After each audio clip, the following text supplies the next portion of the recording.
Tonight, we delve into a fabrication Hollywood has perpetuated for generations: medieval warfare.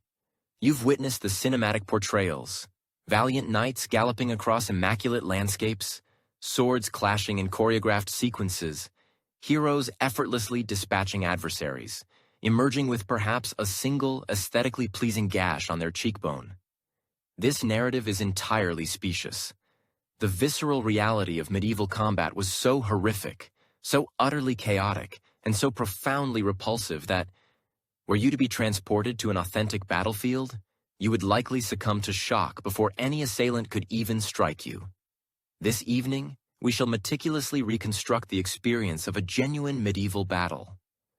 From the precise moment of your conscription to the instant you either perished in agony or miraculously survived with injuries that would compel you to lament your continued existence. Therefore, before settling in, please take a moment to like this video and subscribe, but only if you genuinely appreciate the content I produce. And do inform me in the comments where you are watching from and your current local time. It is always captivating to observe our global audience. Now dim the lights, perhaps activate a fan for that subtle background hum, and let us gently embark on tonight's journey together, for we are about to uncover why being a medieval soldier entailed less glory and honor, and more an urgent plea for a swift demise. Let us commence with the origins of your involvement in this nightmarish scenario. Spoiler alert: voluntary enlistment was highly improbable. In the medieval era, the vast majority of soldiers were not volunteers. They were not professional warriors yearning for glory. They were farmers, laborers, and artisans who, one day, received a most unwelcome summons. This summons typically originated from the local lord's bailiff or sergeant, accompanied by several armed retinue, delivering the news that, congratulations, you had been conscripted. This compulsory service was termed feudal obligation or levy.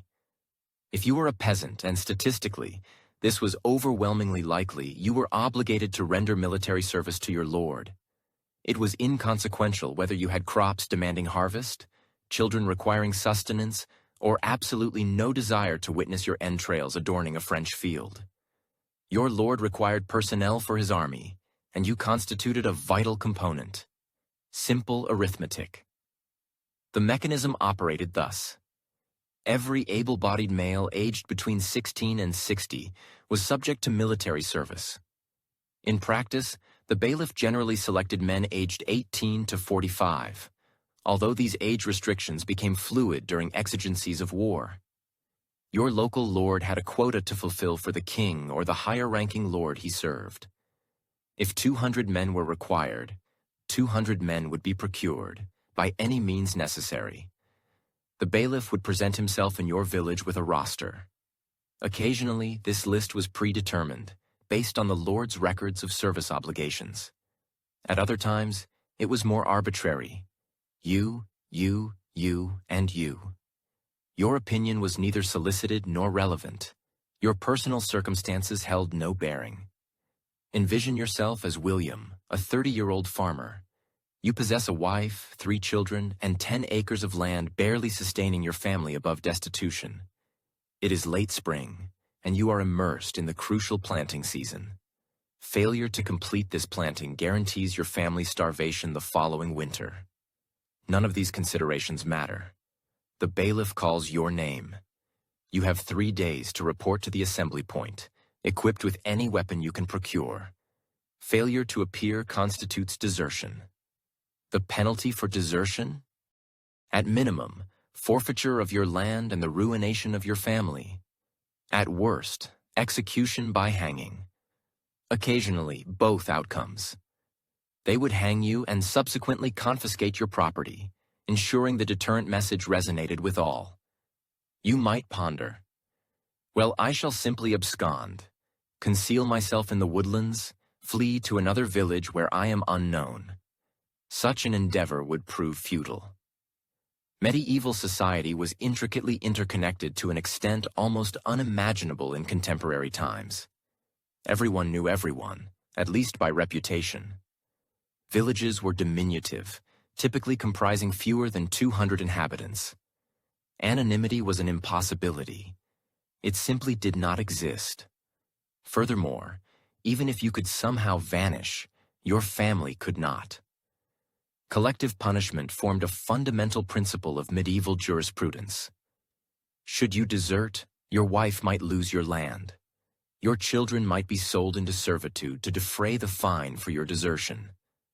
Your parents, if living, might have their property confiscated. Your brothers might be conscripted in your stead. The system was meticulously and effectively engineered to ensure your compliance, because the repercussions of flight surpassed those of combat. In battle, there remained a possibility of survival. Desertion, however, unequivocally condemned your entire family. Thus, you report to the assembly point. You are not alone. Hundreds of other men converge, all exhibiting the same expression: fear poorly concealed by resignation. Some are your neighbors. Others hail from villages with which you are barely acquainted. You do not know them. Yet, you will be expected to fight alongside them, entrusting them with your life despite their complete unfamiliarity. The fortunate individuals, if such a term can be applied, were professional soldiers, men-at-arms, career warriors who had participated in combat since their youth. Mercenaries sold their services to the highest bidder. These individuals constituted perhaps 5 to 10% of any given army. They possessed genuine training, authentic experience, and proper equipment. The remainder were peasant levies. Yourselves, farmers who had perhaps wielded a spear once during village training exercises, events that occurred a few times annually and primarily involved drinking and hoping one's inattention went unnoticed. Village military training was theoretically intended to prepare you for this very moment. In principle, every Sunday after divine service, able-bodied men were required to practice with weapons. In practice, it was farcical. The village might possess 2 serviceable practice spears and a single bow with a fractured string. The training consisted of an elderly veteran, if your village was fortunate enough to possess one, demonstrating how to grip the spear and mumbling something about maintaining formation. The majority of training time was spent in idleness while the Lord Sergeant berated everyone. Subsequently, you would retire to the tavern, attempting to erase the realization that one day, this pathetic semblance of preparation might be your sole defense against a French pike. That day has arrived. You are catastrophically unprepared. Now let us address the army you are joining. Medieval armies were not cohesive fighting forces. They were assemblages of retinues, each contributed by a distinct noble. The king might command his household troops. Various dukes, earls, and barons supplied their own men. Bishops sometimes furnished soldiers from ecclesiastical lands. Mercenary companies were hired by whoever could afford their services. All these factions possessed varying levels of training, disparate equipment, differing degrees of motivation, and occasionally divergent objectives concerning the conflict itself. Unity of command was, at best, a theoretical construct. The nobles regarded you, the peasant levy, with scarcely veiled disdain. In their perception, you were not genuine soldiers. You were mobile impediments, human shields, bodies to absorb arrows and extend the battle line, thereby creating an impressive visual from a distance. Some of these nobles were honorable individuals who comprehended that peasant soldiers were human beings performing their duty. However, many were not. They considered you livestock, marginally more valuable than a horse, but significantly less valuable than their hunting hounds. And here is a crucial point often overlooked: criminals. Medieval armies integrated substantial numbers of criminals who were offered pardons in exchange for military service. Empty the prisons, arm the inmates, direct them toward the enemy. So you stand in the assembly field. Beside you is Thomas, a farmer from the adjacent village, who appears congenial enough. On your other side stands a man with a grotesque scar, incarcerated for murder only last week, now your comrade in arms. Behind you is a teenager, visibly on the verge of tears. In front of you is a grizzled veteran missing 3 fingers, continuously muttering to himself. This is your army. These are the individuals you are entrusting with your life. The gear you brought was lamentable. Most peasant levies arrived with agricultural implements sharpened into weapons. A bill hook, formerly used for harvesting crops, now repurposed for dismembering men. A woodsman's axe, a hammer from your workshop.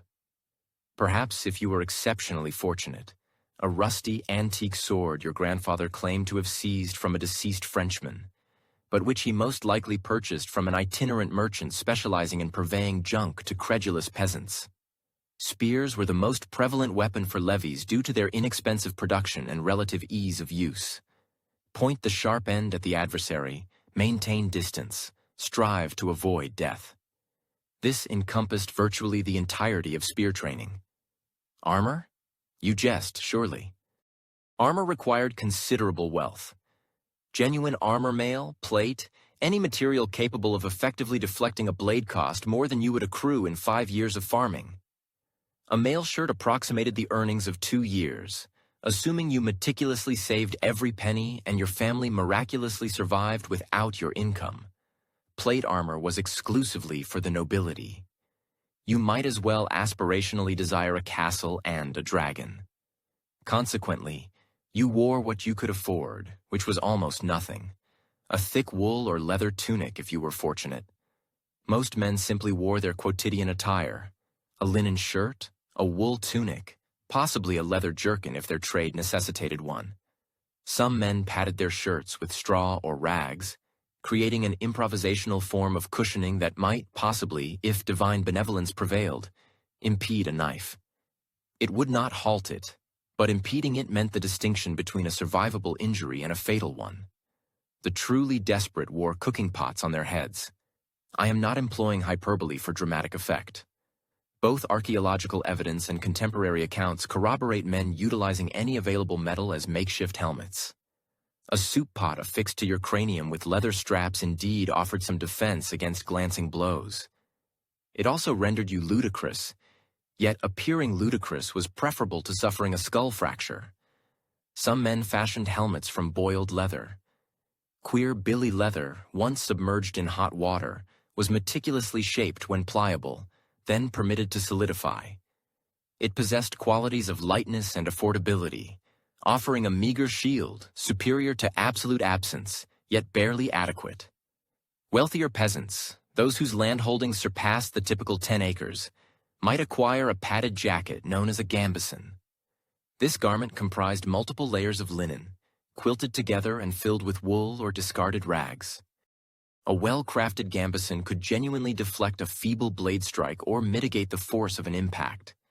However, superior gambesons commanded high prices, and the majority of men's gambesons were crude, homemade constructions that disintegrated after a single engagement. Thus, one would stand, clad in tattered garments, brandishing agricultural tools, confronted by seasoned soldiers who had undergone martial training since infancy. The odds were decidedly stacked against them. The assembly process spanned several days. Continual streams of men arrived from neighboring hamlets and municipalities. The professional soldiers, the men-at-arms, regarded each new contingent of peasant recruits with undisguised disdain. This sentiment was palpable in their expressions. They foresaw the demise of most within a month and had already dismissed them. The mounted nobility afforded them no glance whatsoever. Their presence was deemed unworthy of acknowledgement.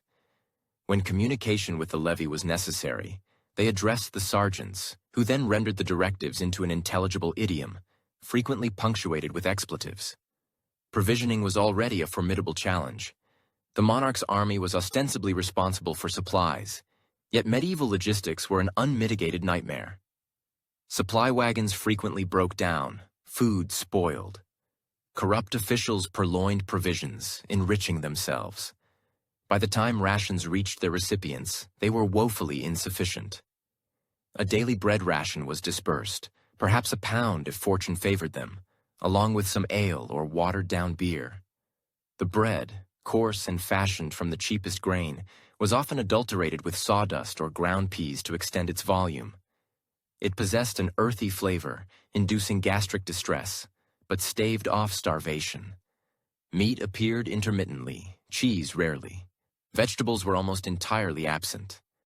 From the inception of military service, one was, in essence, experiencing slow starvation, gradually depleting the body's reserves. Then arrived the most arduous segment, the directive to march. Medieval armies did not materialize instantaneously on the battlefield. They traversed vast distances on foot for days, weeks, occasionally months. This march, this seemingly monotonous phase that cinematic portrayals habitually condense into swift montages, claimed more lives than any combat encounter. Let us dissect the reality of a medieval military march with excruciating particularity. For it is here that the stark truth of medieval warfare truly resonates. Initially, consider the distance. Armies might trek 50 to 200 miles or more to reach the theater of conflict. Certain campaigns necessitated even more extensive perambulations. The English army that engaged at Crécy had journeyed across France for weeks preceding the battle. Crusader armies walked from Western Europe to the Holy Land, a pilgrimage spanning thousands of miles. A moderately fit medieval army might cover 15 to 20 miles daily. This appears manageable until one recalls carrying all one's possessions. Roads were in deplorable condition, and one was already undernourished and likely ailing. 7 to 10 hours of pedestrian travel, each and every day. And what did one transport? One's weapon, a spear, an axe, something cumbersome and unwieldy. One's bedroll, if such a luxury existed, which was typically a slender wool blanket offering scant warmth. A sack containing any scavenged sustenance, such as stale bread, or perhaps a piece of dried meat if exceptionally fortunate. A water skin or leather flask, hopefully full, though often not. Possibly a cooking pot, perhaps a spare pair of shoes, though most men could not afford replacements. This amounted to a minimum of 20 to 40 pounds of equipment. For a contemporary soldier, equipped with appropriate gear and adequate nutrition, this is manageable. For a medieval peasant, who had subsisted on the precipice of malnutrition throughout life, it was brutal. Now integrate the terrain. Medieval roads were abhorrent. This cannot be overstated. The Romans had constructed magnificent roads, engineering marvels of stone and drainage. But the Romans had been absent for centuries, and their roads were succumbing to decay, reclaimed by nature or repurposed by local inhabitants who pilfered the stones for construction. Most often, one traversed dirt tracks that barely warranted the designation of paths. In dry conditions, they were rutted and uneven, replete with ankle-twisting rocks and tripping roots. When precipitation occurred, and it rained perpetually because one was likely marching through northern Europe, where the climate seemed intent on maximizing misery, these dirt tracks transformed into torrents of mud. Medieval mud bore no resemblance to modern mud. This was dense, tenacious, boot-swallowing mud that could reach ankle-deep, knee-deep, sometimes even deeper. With each forward step, one's foot would sink, the mud gripping the boot with obscene fervor. Extracting one's foot demanded considerable exertion. And occasionally, the boot remained ensnared. One would be proceeding, step into a particularly noxious patch, and the boot would stay in the mud while the foot detached. A decision had to be made: retreat to extricate the boot, thereby halting the entire column behind and incurring widespread curses, or continue barefoot and address the issue later.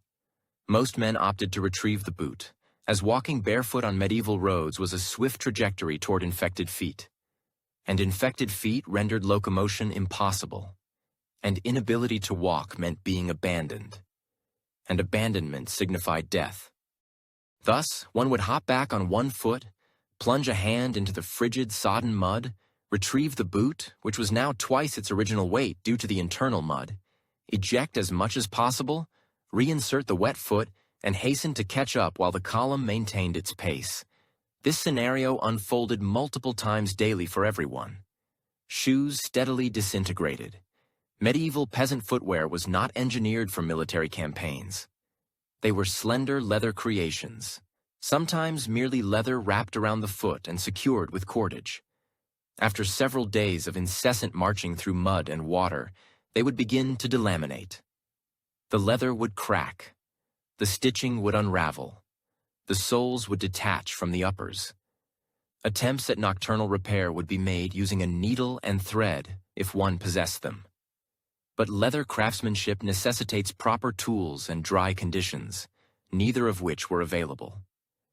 By the end of the initial week, many men were shod in footwear held together solely by fervent prayer and strips of wrapped cloth.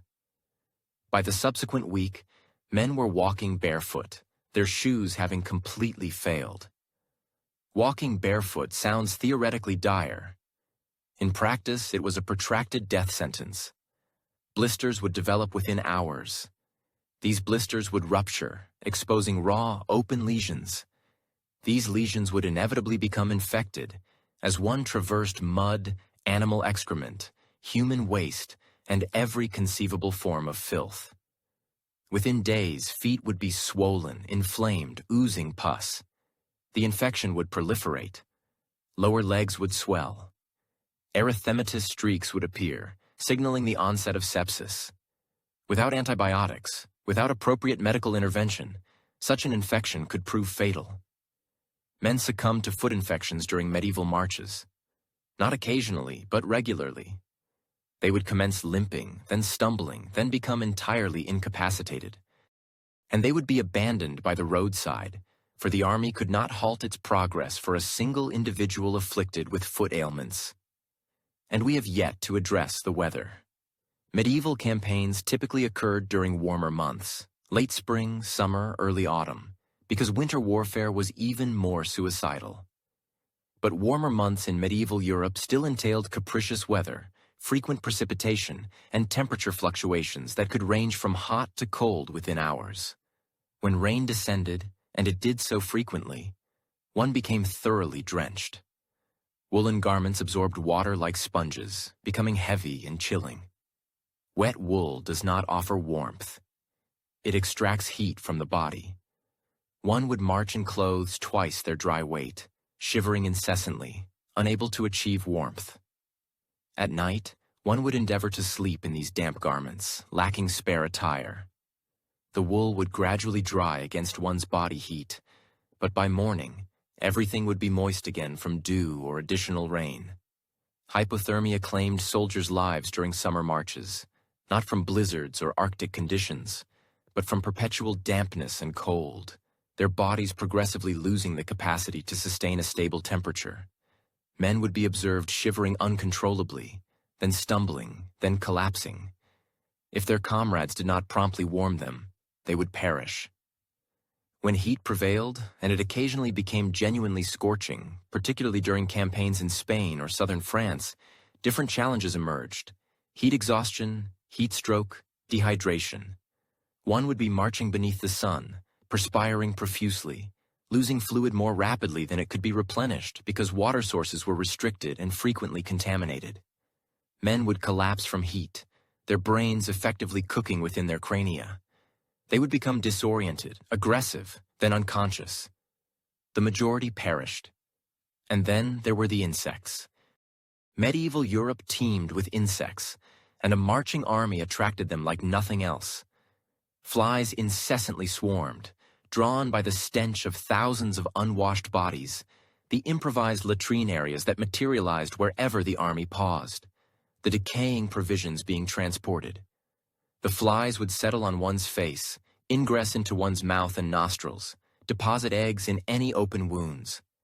These eggs would hatch into maggots, which in some instances actually aided in wound cleansing. However, the psychological horror of housing living maggots within one's flesh was substantial. Mosquitoes proliferated in the puddles and streams lining the route. They would swarm at dusk and dawn, biting every exposed parcel of skin. The bites would provoke intense itching, and scratching them with unhygienic hands invariably led to infection. Men would exhibit hundreds of mosquito bites, their skin inflamed and swollen, some bites developing into infected abscesses. Lice. Everyone harbored lice. These were not contemporary, relatively uncommon lice. These were medieval lice, and they were omnipresent. In your hair, in your beard if you sported one, in your attire, in your sleeping quarters. They inhabited the seams of your garments, depositing hundreds of eggs. Louse bites constantly irritated the skin, prompting incessant scratching throughout the day. This scratching would breach the skin, creating avenues for infections. Furthermore, lice transmitted typhus, a malady that claimed millions during the medieval era. Typhus manifested initially with a severe headache and high fever, followed by a rash originating on the torso and expanding outwards. Delirium, disorientation, organ failure, and ultimately, death ensued. Once typhus infiltrated an army, its dissemination was rapid, owing to the widespread presence of lice and the close proximity of individuals.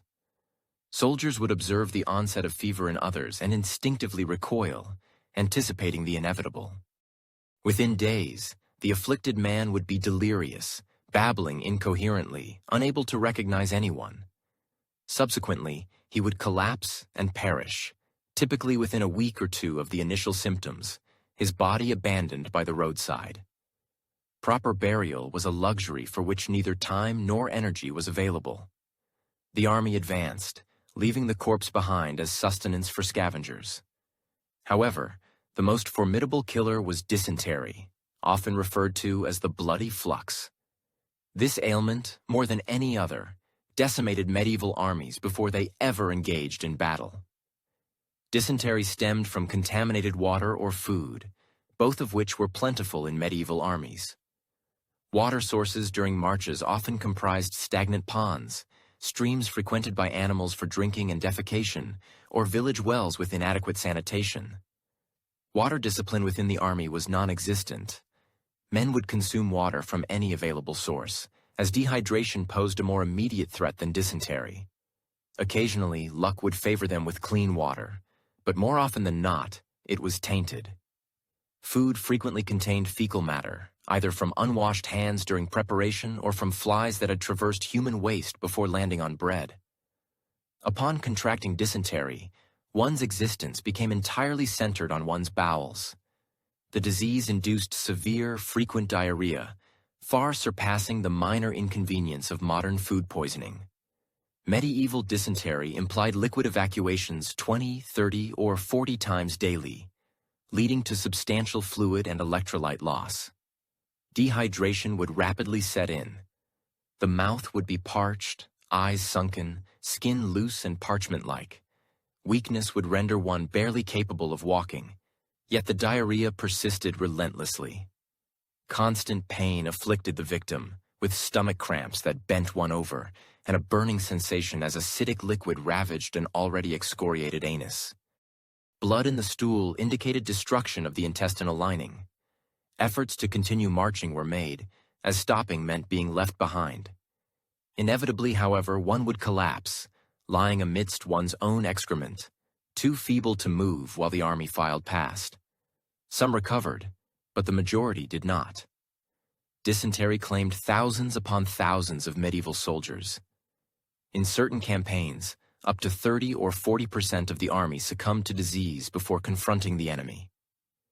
And here lies the most dire aspect. Even if one personally avoided illness, one was compelled to endure its consequences. The odor of a marching army defied description. Thousands of men, none of whom had bathed for weeks, many suffering from dysentery, all confined together. The stench of sweat, unwashed bodies, decaying teeth, and foul breath permeated the air. The scent of infected wounds, of incipient gangrene, the reek of latrine areas where men dug shallow pits and relieved themselves until the pits overflowed, prompting the digging of new ones.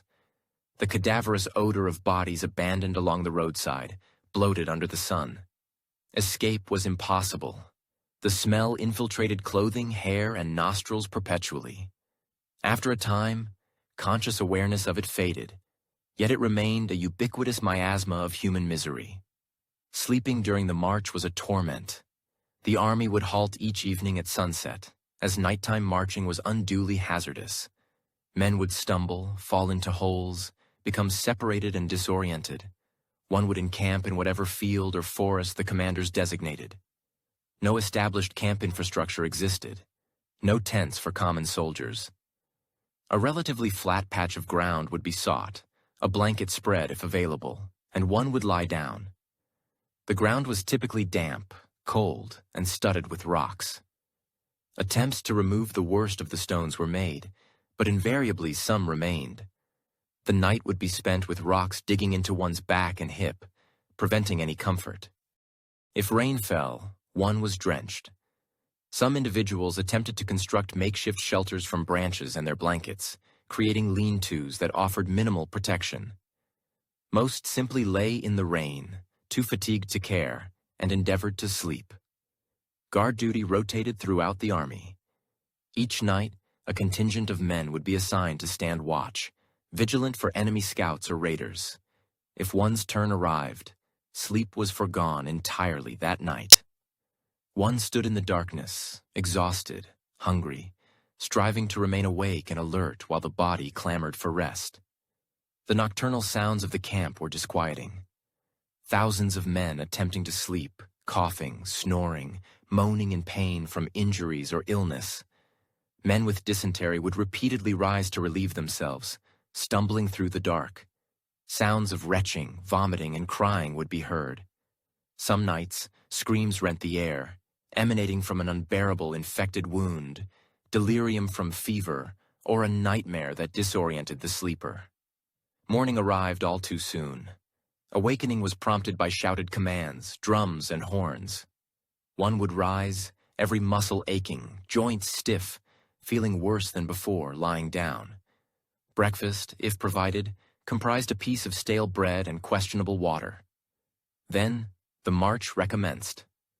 Another day, another 20 miles, another step closer to the impending battle. The psychological burden of the march was profound. Day after day of pain, hunger, illness, exhaustion, witnessing comrades succumb to disease, knowing that even surviving the march did not preclude the battle awaiting. Some men suffered mental breakdowns, raving, uttering nonsense, perceiving non-existent entities. The combined stress, malnutrition, and potential illness propelled them into delirium or genuine madness. Others became entirely passive, a state now termed dissociation. They continued marching due to the collective momentum, but without conscious thought. They transformed into automatons, mechanically following orders, their minds having retreated to escape the horrors of their circumstances. And throughout all this, the enemy had not yet been encountered. This was merely the journey to the battlefield. The actual combat, universally dreaded, was still to come. Historical records abound with campaigns where armies arrived at the battlefield having lost a third of their strength to disease and desertion. The 100 Years' War saw armies ravaged by sickness during marches. The Crusades claimed thousands of men through disease before they even reached the Holy Land. During Edward III's campaign in France, his army of 15,000 men dwindled to fewer than 10,000 by the time they reached Crécy, with only a fraction of those losses attributable to combat. The remainder perished during the march. This was standard, expected, and merely the beginning. So, you have somehow endured the march. You are ailing, depleted, half-starved, and your feet resemble raw flesh encased in leather strips that once constituted shoes. Congratulations. Now, let us consider the utterly disorganized army you are a part of. Medieval armies were not meticulously structured fighting units. They were barely controlled throngs held together by fear of punishment and the faint hope of survival. Let's begin with the command structure, or its conspicuous absence. At the apex stood the king or grand lord who had assembled this army. He was attended by his household knights, advisors, and perhaps a few professional military strategists who actually comprehended tactics. These individuals determined marching routes, battle engagements, and overall strategy. Beneath the king were the various nobles, each leading his own retinue. A duke might command 500 men, an earl 200, a baron 50. Each noble commanded his own forces and theoretically obeyed the king's directives. In practice, this was intricate. Medieval political dynamics meant that some nobles offered only nominal allegiance. They harbored their own agendas, territorial disputes, and ideas regarding campaign execution. Should the king issue an order they disagreed with, they might disregard it, execute it half-heartedly, or openly defy it. This bred significant complications during actual combat. One segment of the army might advance while another held back due to its commander's disapproval of the plan. Or different contingents would decline to coordinate because their lords were rivals back home. Beneath the nobles were the knights and men-at-arms, the professional warriors. These were the individuals who possessed genuine martial expertise. They had been trained for warfare since childhood, spending hours daily practicing with weapons, mastering mounted combat, and understanding tactics and strategy. However, they were vastly outnumbered by everyone else. Everyone else encompassed you, the peasant levy, the assemblage of farmers and laborers who had been given weapons and instructed to form ranks. Herein lies the fundamental issue. You did not train together. The men in your company originated from diverse villages, different regions, sometimes even different countries. You were strangers to one another. You had not practiced fighting as a cohesive unit. You lacked experience working together under duress. Trust in combat is paramount. One needs assurance that the person beside them will maintain their position, protect their flank, and not flee when danger arises. But you did not know these men. For all you knew, the individual beside you would falter at the initial enemy charge, leaving you exposed and vulnerable. Then there's the quandary of language. Medieval Europe presented a mosaic of distinct languages and dialects, largely incomprehensible to one another. An English military contingent, for instance, might comprise English speakers from diverse regions whose dialects were so divergent they struggled to communicate. Additionally, there were Welsh soldiers conversing in Welsh, an entirely separate tongue, alongside Cornish speakers utilizing their Celtic language. Irish mercenaries spoke Gaelic, while Norman knights communicated in French, and Flemish crossbowmen, potentially augmented by German or Italian mercenaries, would add to this linguistic cacophony. How does one orchestrate tactical maneuvers when a significant portion of your forces cannot comprehend shouted directives? The answer is, you don't. Reliance falls upon straightforward, universally understood signals, horns, drums, banners, with an implicit hope that all will deduce their meaning. This linguistic barrier frequently precipitated disastrous outcomes. Commands became muddled. Soldiers remained uncertain of their assigned positions or actions. Formations disintegrated as individuals followed contradictory instructions, or indeed, no instructions whatsoever. A commander might bellow, "Advance," in Norman French. The English-speaking troops might grasp the command, but the Welsh contingent would remain utterly oblivious to its meaning. They would gaze about, observing some men moving forward, perhaps opting to follow suit, or, alternatively, standing in bewildered inaction until a sergeant physically impelled them onward. In the maelstrom of combat, verbal communication became virtually impossible. Once hostilities commenced, vocal commands were drowned out by the din. The air was filled with screams, the clangor of weaponry, and the thunder of cavalry. Visual signals were the only viable means of communication, and even these were prone to being missed or misinterpreted. Discipline was enforced through a combination of fear and violence. Medieval military justice was characteristically swift, brutal, and designed to instill terror and obedience in all onlookers. To deviate from established conduct, to question an order, or, heaven forbid, to attempt desertion, would invariably lead to punishments ranging from public flogging to execution. These retributions were carried out in full public view of the entire army, ensuring that every soldier understood the consequences of insubordination. Flogging involved being bound to a stake or the wheel of a wagon and being whipped with a leather scourge or a cane. The beatings were administered with sufficient severity to leave indelible scars, and at times were lethal. Men would often lose consciousness from the pain, only to be revived and subjected to further lashes. Desertion was invariably punished by hanging. Typically, the condemned would be suspended from a tree, fully visible to the army, left to slowly asphyxiate. This was not a swift demise. Hanging by the neck without a drop meant enduring minutes of thrashing, gasping for breath, and witnessing one's face turn purple before finally succumbing. In some instances, deserters were instead beheaded, a method considered a more honorable death and generally reserved for soldiers who had previously demonstrated some degree of valor. The execution would be performed with a sword or an axe, and if the executioner possessed skill, it would be quick. If not, well, it might require several blows to completely sever the head. The underlying purpose extended beyond individual punishment. It was to convey a stark message to the entire company. This is the fate of disobedience. Remain in line or perish. However, fear's efficacy is limited when all are utterly exhausted, ravenously hungry, and confronting the likelihood of death regardless. Medieval armies perpetually teetered on the brink of collapse, held together by the flimsiest threads of coercion and shared suffering. Morale was exceptionally fragile. Soldiers engaged in battle for a variety of disparate reasons: feudal obligations, unwavering loyalty to a specific lord, the allure of prospective plunder, or simply because flight equated to certain death. None of these motivations instilled a fervent desire to die. Every individual sought any conceivable pretext to circumvent actual combat.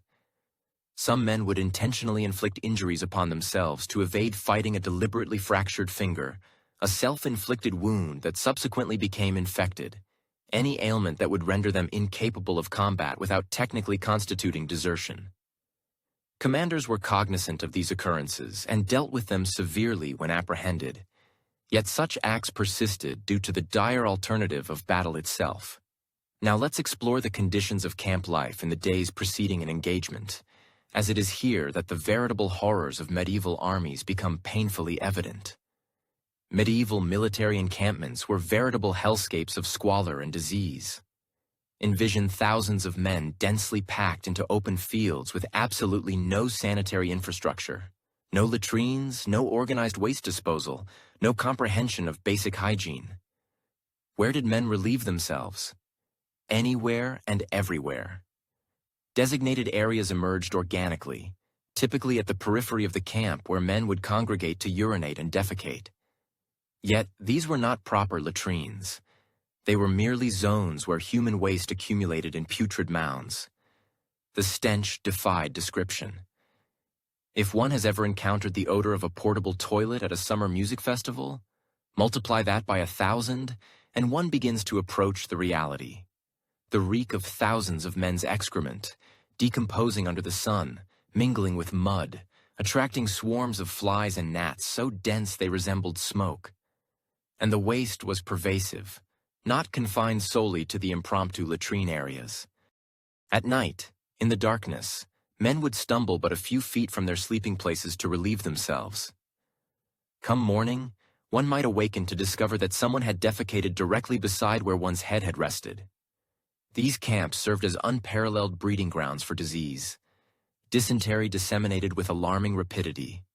Typhoid fever, another waterborne illness, claimed thousands of lives. Respiratory infections spread indiscriminately among men in their cramped quarters. Individuals who appeared robust in the morning might be dead by nightfall. The progression of disease was at times astonishingly swift. One might observe a man coughing at breakfast, feverish by midday, delirious by evening, and expired by dawn.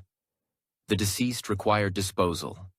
In the initial stages of a campaign, there might be an attempt at a proper interment.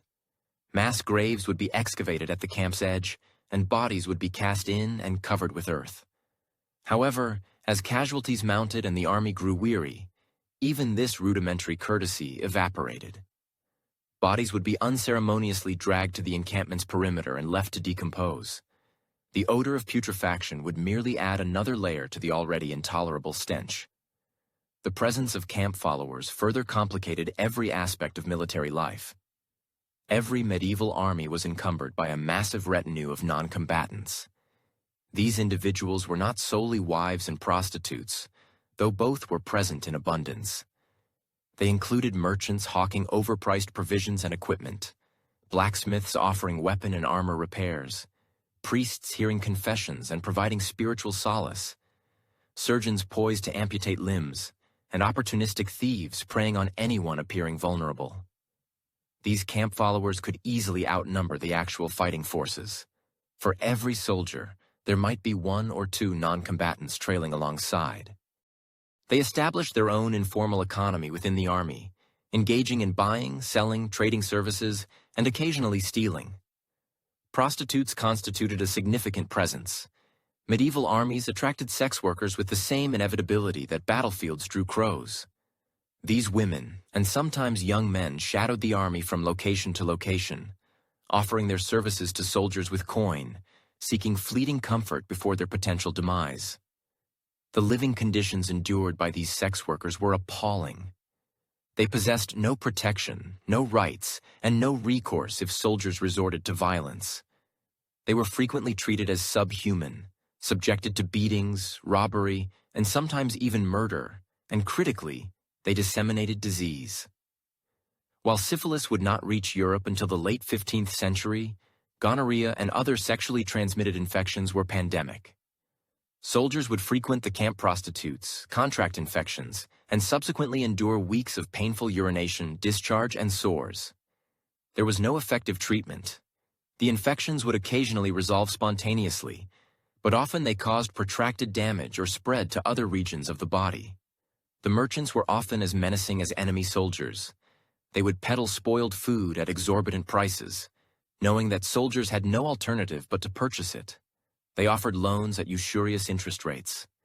They trafficked in stolen goods, frequently items pilfered from the army's own supply chain. Some merchants served as spies, gathering intelligence about the army's strength, condition, and strategic intentions to sell to the adversary. No one trusted them, yet everyone required their services because the army's official logistical system was fundamentally inadequate. The priests traversed the camp, providing religious services. Mass was celebrated daily, and soldiers were expected to attend. Confessions were heard incessantly, particularly as the army neared combat. Men desired to meet their end with unburdened souls, absolved of their transgressions. The surgeons instilled dread in everyone. Medieval surgery was little more than butchery, performed by individuals with scant training and crude instruments. Soldiers understood that if their wounds were severe enough to necessitate a surgeon, they would likely perish either from the injury itself or from the surgical intervention. Nevertheless, surgeons accompanied the army, erecting their tents with their saws and cauterizing irons, awaiting the inevitable casualties. At night, the camp transformed into an even more abysmal place. Fires blazed everywhere, casting a landscape of flickering shadows and dense smoke. Men gambled, engaging in altercations over dice and cards, occasionally resorting to lethal violence over disputed games. Drunkenness was ubiquitous, as alcohol was one of the few available pleasures. The drinking fueled brawls, not playful skirmishes, but genuine violence. Men would beat each other senseless over perceived insults, gambling debts, women, or utterly trivial matters. The violence served as a catharsis, a means of channeling the pervasive fear and frustration of awaiting battle. Guards endeavored to maintain order, but their numbers were perpetually insufficient. The camps at night were lawless zones where the powerful preyed upon the vulnerable. One's possessions would be stolen if not constantly guarded. One's food would vanish. If one appeared susceptible, they would be robbed, beaten, or worse. Some soldiers formed informal protective groups, small bands of men who mutually supported one another. However, these groups were often as much criminal gangs as protective associations, extorting protection money from weaker soldiers. And throughout all of this, one was attempting to mentally prepare for battle, knowing that within a day or two, one would be expected to hold a line and confront seasoned killers. Your equipment, furthermore, remained inadequate. You've inspected your weapon 100 times, honing its edge with a whetstone, mending its loose handle with leather strips, praying it withstands the initial impact against something solid. Your armor, meager as it is, shows no improvement. You've attempted to mend the tears in your padded jacket, stuffing more rags inside your shirt for extra cushioning. It's insufficient. You recognize its inadequacy, yet it's all you possess. The professional soldiers, the men-at-arms and knights, inhabit an entirely different realm. They possess genuine armor, mail hauberks, or even plate armor if their wealth permits. Their armor is custom-fitted, maintained by servants, regularly cleaned and repaired. They command war horses, colossal destriers specifically trained for combat. These steeds command exorbitant prices, equivalent to a village's annual output. They were bred for stature, might, and aggression. In combat, a destrier itself served as a weapon, trained to bite and kick adversaries. Knights employ squires to upkeep their gear, prepare their meals, and erect their tents. Their sustenance surpasses yours. They slumber in tents furnished with proper bedding. When nature calls, they utilize chamber pots, which servants then empty for them. They regard you with the same indifference they'd bestow upon a donkey. In fact, with less regard. A good donkey held value. You were expendable. Some of these knights are honorable individuals who comprehend that peasant soldiers are human beings fulfilling their duty. These knights treat their men equitably, ensuring they are adequately fed and striving to shield them in battle. However, many are not. Many perceive you as subhuman, as instruments to be utilized and discarded. They'll ride past you without acknowledging your presence. They'll appropriate the finest provisions, leaving you with scraps. In combat, they'll deploy you as shields, dispatching you forward to absorb arrows while they await the opportune moment to charge. You harbor deep, bitter resentment towards them, yet you are powerless to act because they possess swords, armor, horses, and the complete endorsement of the social hierarchy. Consequently, you linger in the mud, amidst the squalor, surrounded by expiring men and desperate camp followers, awaiting the battle that might claim your life tomorrow. You endeavor to sleep, but slumber eludes you. You try to eat, but your stomach is constricted with dread. You reflect on home. Your wife, if you have one, your offspring, your fields. All of it feels impossibly remote, like a dream you once had but can no longer vividly recall. And you ponder if you will ever behold any of it again. The battle is imminent tomorrow. Everyone is aware. Scouts have reported enemy positions merely a few miles away. The commanders have convened their councils. Orders have been disseminated. And now, as the sun sets on what might be your final night alive, the gravity of the impending events finally, truly, completely registers. This is the night unmentioned in legends. No ballads commemorate the eve before battle, when thousands of men collectively apprehend their probable demise. No tapestries depict the terror, the fervent prayers, the hushed weeping in the darkness. Yet, this night was real. And for medieval soldiers, it often surpassed the battle itself in its severity. Let us commence with the confessions. Medieval soldiers possessed a genuine, profound religiosity that modern individuals struggle to comprehend. They believed in God, in heaven and hell, in the very real prospect that dying without absolution entailed eternal damnation. The trepidation of hell was as palpable and immediate as the apprehension of the opposing army. Thus, prior to every major battle, priests traversed the camp, hearing confessions. The queues were extensive, hundreds of men anticipating their turn to confide their transgressions to a priest they would likely never encounter again. The confessions were poignant. Men would confess to adultery, to thieving from their neighbors, to animosity towards their lords, to doubting God during moments of despair.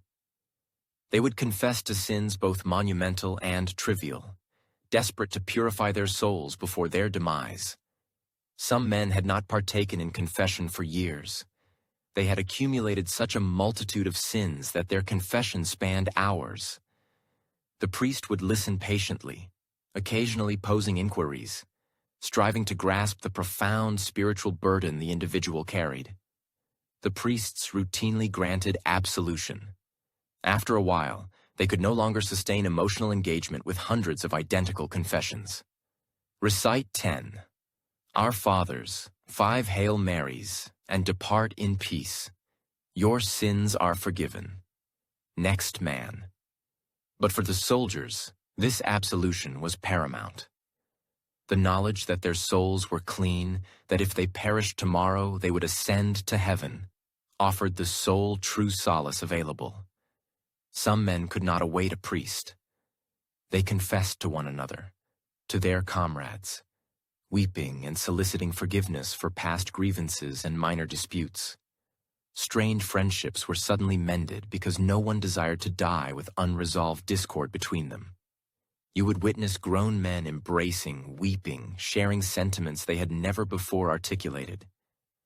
I have always respected you. You are the finest friend I have ever had. I apologize for that occasion when I purloined your bread. The intensity of emotion was overwhelming. Mass was celebrated in the evening. Thousands of men knelt in the muddy fields as priests elevated the host, blessing the army, proclaiming that God favored their cause, that dying in battle was dying for God. The priests would deliver sermons extolling the righteousness of the war. The enemy were heretics or invaders or godless individuals who deserved to perish. Your cause was just. God was observing.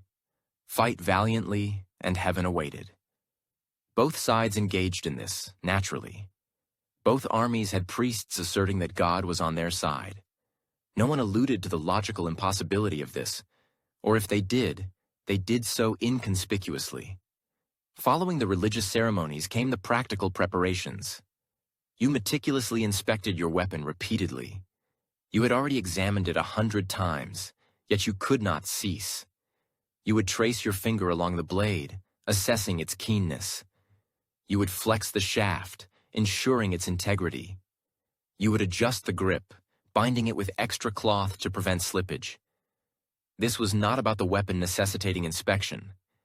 It was about engaging in an activity, anything, to keep your mind occupied and your hands busy.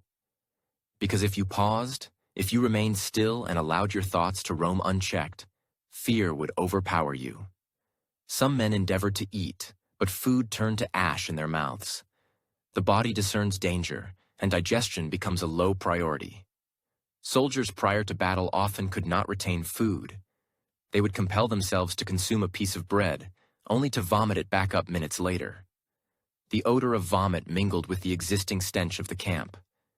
Men were retching from anxiety all around you, contributing another layer of misery to an already intolerable situation. Some men composed letters home if they were literate. Most were not. Medieval peasants were illiterate. Thus, they sought a scribe or a clerk, someone who could write and dictated messages. Tell my wife I love her. Ensure the children know I thought of them at the end. Instruct them to be virtuous, to labor diligently, to remember me. The scribes would transcribe these words, cognizant that most of these letters would never be delivered. The man dictating would likely perish tomorrow, and his letter would be lost, stolen, or destroyed. Others attempted to sleep, knowing they desperately required rest, yet finding it impossible. You would recline on the ground, gazing at the stars, listening to the sounds of thousands of other men who also could not sleep, coughing, praying, quietly weeping in the darkness. The sounds of men migrating to the latrine areas to relieve their nervous bowels. The jingle of equipment as someone else meticulously checked their gear for the 1,000th time. Fear was a corporeal entity. It resided in your stomach like a stone, cold and weighty. Your hands trembled. Your heart pounded. You would feel as if you could not inhale sufficient air, as if you were suffocating even though you were outdoors beneath an open sky. Some men soiled themselves from terror, unable to control their bowels. This was sufficiently common that no one mocked it. Everyone understood. Everyone was terrified. The darkness exacerbated everything. In daylight, you could perceive the men surrounding you, could assess the situation, could feel a semblance of control. But at night, in the darkness, your imagination filled the voids with horrors. You would envisage the battle. You would picture yourself being cut down in the initial seconds. You would envision a sword cleaving your skull, or a spear puncturing your chest, or being trampled beneath horses' hooves. The images would replay in your mind incessantly, each more vivid and dreadful than the last. Desertion attempts surged the night before battle. Men would endeavor to abscond in the darkness, hoping to disappear into the countryside and return home. Most were apprehended. Sentries were doubled on the night before battle specifically to thwart desertion. Guards patrolled the camp perimeter, scrutinizing for anyone attempting to depart. They had orders to prevent deserters by any necessary means. If you were caught attempting to desert, you would be dragged back to camp and detained under guard until morning. Then, as the army assembled for battle, you would be executed in full view of everyone. The executions were intended as a deterrent. A deserter would be presented, forced to kneel, and beheaded or hanged while the entire army observed. The message was unequivocal. This is the consequence of flight. Die in battle, and at least you die with honor. Flee, and you die in shame, and your family endures perpetual disgrace. But the threat of execution did not deter everyone. Some men were so terrified that death by execution seemed preferable to death in battle. At least execution was swift and certain. Battle was prolonged terror followed by possible death and agony. Therefore you remained, not for reasons of bravery, but because all your options were dire, and this one was at least socially acceptable. Your companions and fellow villagers were present. Should you flee and they perish, and you somehow return home, you would forever be unable to face their families. The societal pressure was immense. In medieval society, cowardice represented the ultimate disgrace. One might be impoverished, unattractive, or unintelligent, but possessing bravery granted honor. To desert in battle meant losing everything. Thus, you lay in the darkness, too fearful to sleep, too afraid to run, awaiting the dawn. Inside their tents, the knights and nobles experienced a different reality. They partook of substantial meals, roasted meats, fresh bread, and wine. They made final adjustments to their armor, their squires assisting them with the intricate assembly of metal plates and mail. Even among them, some were apprehensive. Seasoned knights still felt apprehension before combat, yet they concealed it more adeptly. They had been prepared for this since childhood. They understood what to anticipate. They had faith in their armor, weaponry, and horses, and they recognized that in an adverse scenario, surrender was an option. Knights seldom slew other knights in battle if they could instead capture them. A captured knight signified ransom money. Therefore, even in defeat, they would likely survive. You, however, lacked such an option. Common soldiers held no ransom value. If captured, you would either be executed or enslaved. There was no alternative. As midnight gave way to the early hours of morning, the camp grew quieter. Some men had succumbed to exhausted sleep. Others lay awake, counting the hours until sunrise. You might have prayed, not the rote prayers learned as a child, but desperate personal pleas. God, please let me survive. Please let me see my family again. Please don't let me die tomorrow. Please, please, please. The rhythmic repetition of prayer was comforting, providing a focus beyond the fear. Some men prayed incessantly throughout the night, their lips whispering constant entreaties to God, to Mary, to the saints, to anyone who might lend an ear. Others made vows to God. If you let me survive, I will never sin again. I will undertake a pilgrimage. I will donate to the poor. I will become a better person. Just let me live through tomorrow. These promises were almost immediately forgotten by the survivors after the battle, but in the moment, they felt binding and sacred. As false dawn began to illuminate the eastern sky, the camp stirred to life. True sleep had eluded everyone. Men awoke, relieved themselves one final time, conducted one last check of their equipment, and exchanged quiet farewells with friends. Breakfast, if available, consisted of bread and ale. Your stomach was too constricted to eat much. The ale offered minimal respite, dulling the edges of fear, but not sufficiently. Nothing could be sufficient. And then came the dreaded sound. The horns, the drums, the shouted commands. Form up! Get in line! Move, you bastards! The enemy is close! Time to go to war! The battle was commencing. Forming a medieval battle line resembled less an organized military maneuver and more the herding of terrified cats into a formation loosely resembling an army. Commands were bellowed in various languages, many of which half the army could not comprehend. Form up! Get in line! Move, you bastards! Sergeants and seasoned soldiers physically forced men into position, screaming at any who hesitated, using spear butts or their fists to quicken movement. You stumbled into your designated spot within the formation, surrounded by unfamiliar faces.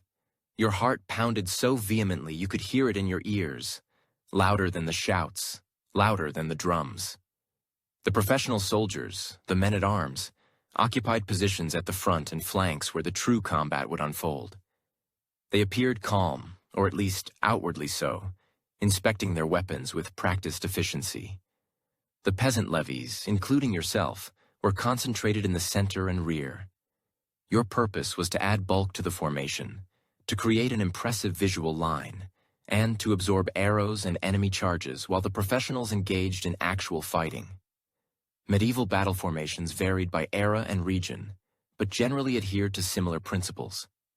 The fundamental formation comprised a line several ranks deep. The front rank wielded spears or polearms, tips facing forward. The subsequent ranks carried whatever weapons they possessed, poised to advance and fill gaps as the front rank fell, which they inevitably would. Everyone knew it. Being in the front rank was a death sentence. The line was not straight. It wavered and bulged as men jostled for position, each attempting to avoid the very front without appearing cowardly. Sergeants patrolled behind the formation, vigilant for anyone attempting to slip to the rear, their duty to maintain order by force if necessary. The spacing was suffocating. Men stood shoulder to shoulder, shields overlapping when available. This was deliberate. A dense formation was harder to rupture. However, it also rendered movement impossible. You were confined by the surrounding bodies, unable to advance or retreat unless everyone else moved as well. If fortunate, you stood beside an acquaintance, perhaps a man from your village, or someone befriended during the march. A familiar face nearby offered comfort. You could exchange glances, nod in silent encouragement. If less fortunate, you stood next to strangers as terrified as yourself, or worse, beside one of those unnervingly calm men who had embraced death and now stood waiting with vacant expressions, their minds already elsewhere. The stench was overwhelming. Thousands of unwashed bodies packed tightly, perspiring with fear. The odors of the camp rot, smoke clung to everyone. Some men had already soiled themselves. Others vomited from terror, their sickness splattering onto the muddy ground. You could hear prayers around you. Hail Mary, full of grace, the Lord is with thee. The words tumbled out in desperate whispers, repeatedly, a lifeline to grasp. Across the field, perhaps 300 to 500 yards away, the enemy was forming their own line. From this distance, they were merely a dark, shifting mass. Individual faces were indiscernible. Only a wall of men bristling with weapons poised to kill you. Both armies engaged in similar actions. Shouting to bolster courage, attempting to appear intimidating, hoping the opposing side would break and flee before actual combat began. War cries emanated from both formations. For God and the King. St. George. They Montjoy. Whatever rallying cry your side employed, shouted by thousands of throats simultaneously, creating a roar intended to terrify the enemy and strengthen your own resolve. Banners fluttered above the formations. Your Lord's colors marked the position of his retinue. Saints' symbols served as reminders that God was supposedly observing. The banners held significance. They indicated your commander's location, directing you where to move if the formation fractured. War drums initiated their rhythmic pounding. Boom, boom, boom.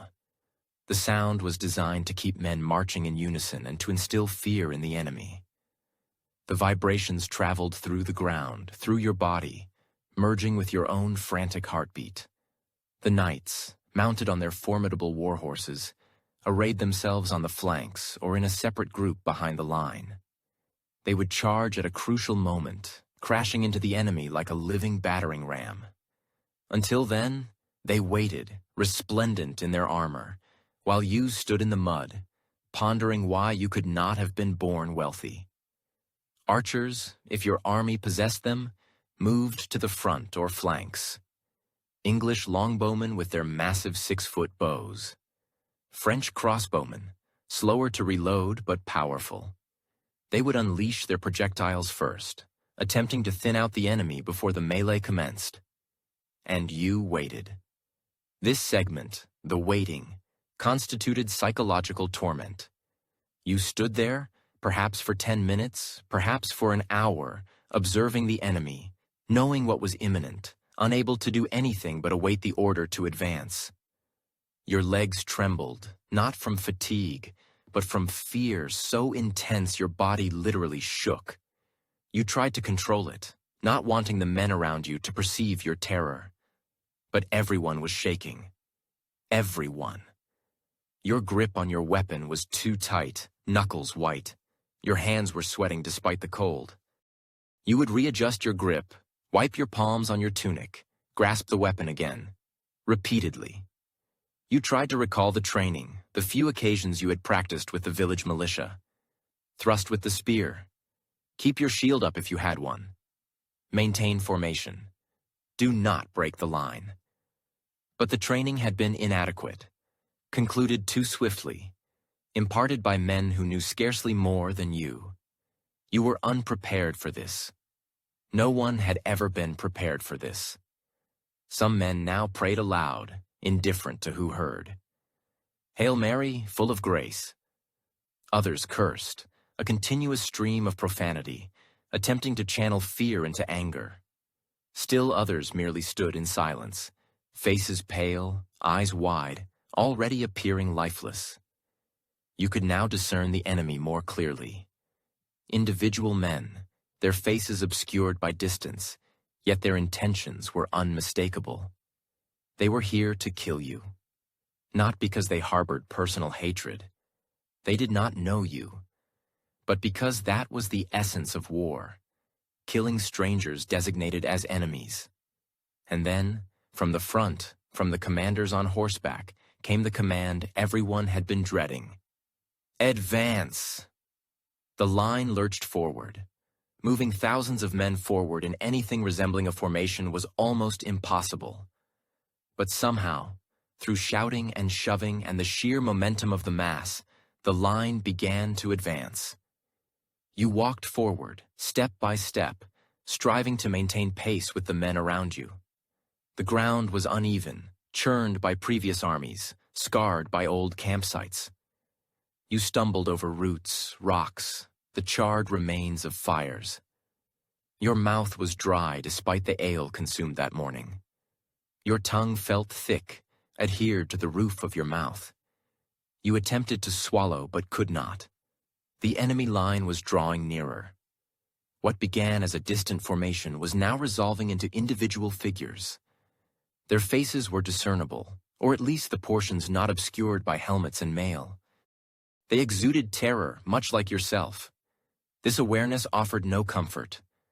The knowledge that the man opposing you felt equally scared did not diminish his danger.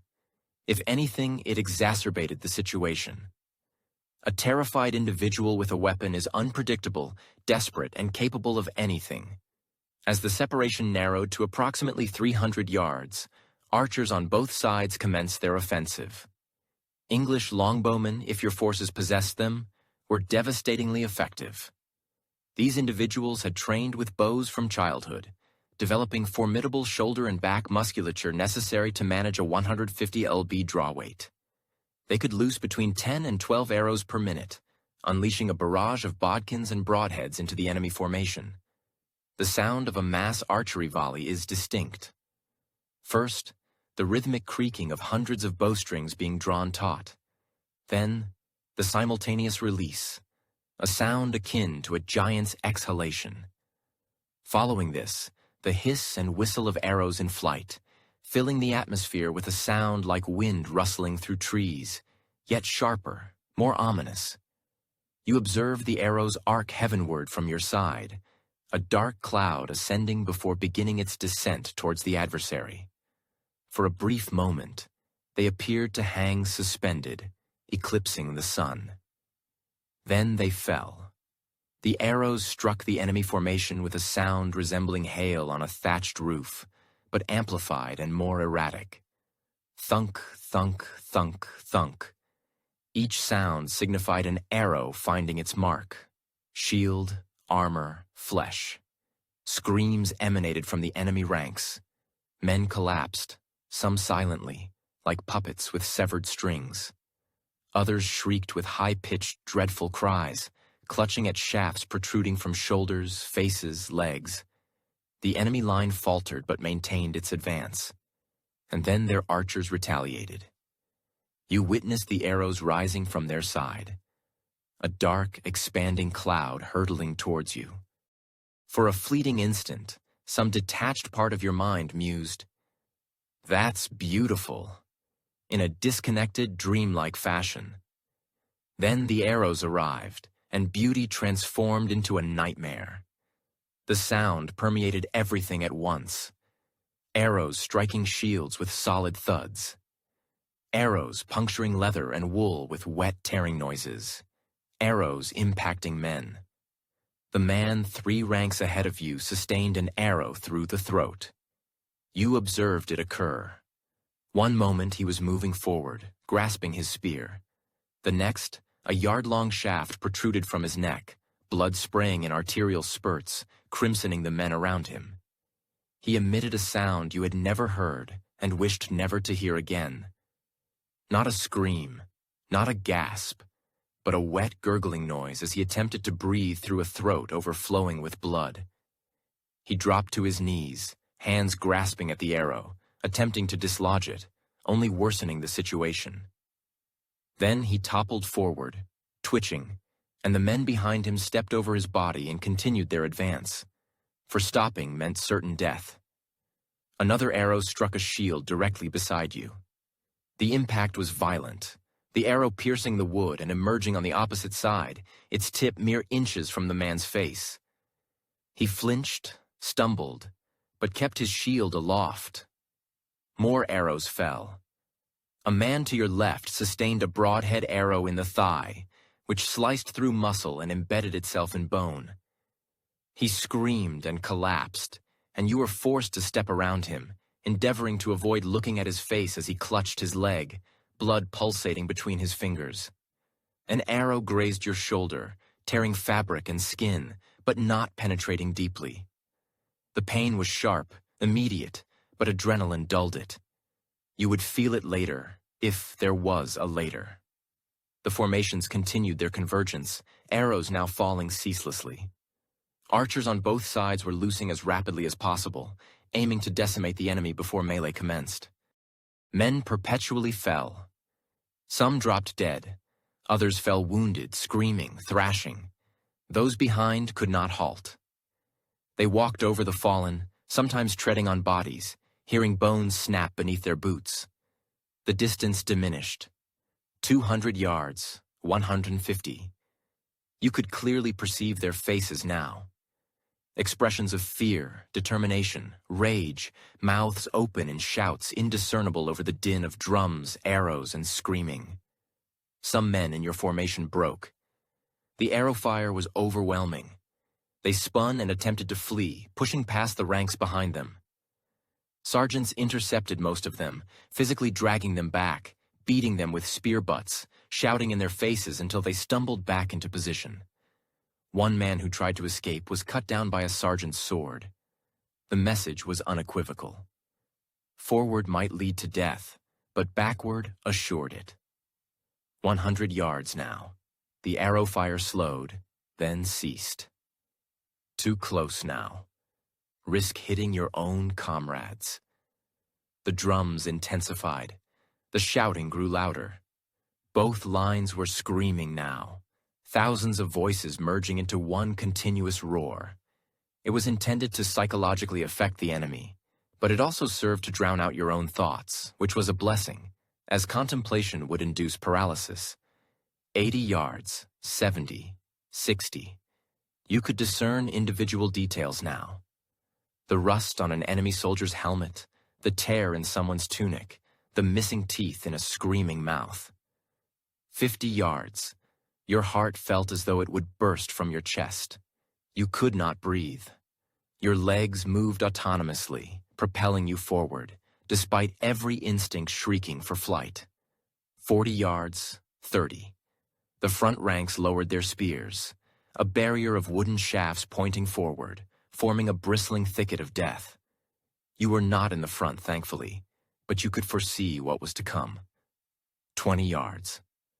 Both sides were now sprinting, the walk accelerating into a run. The lines surged towards each other like waves rushing to collide. 15 yards, 10. You saw a man at the front stumble, fall. The men behind could not stop. They ran over him. His scream was abruptly cut off as boots crushed his face, his chest flattening him into the mud. 5 yards. The noise defied description. Screaming, drums, the thunder of thousands of feet simultaneously striking the ground. 3 yards, 2, and then, with a sound like the world fracturing, the lines collided.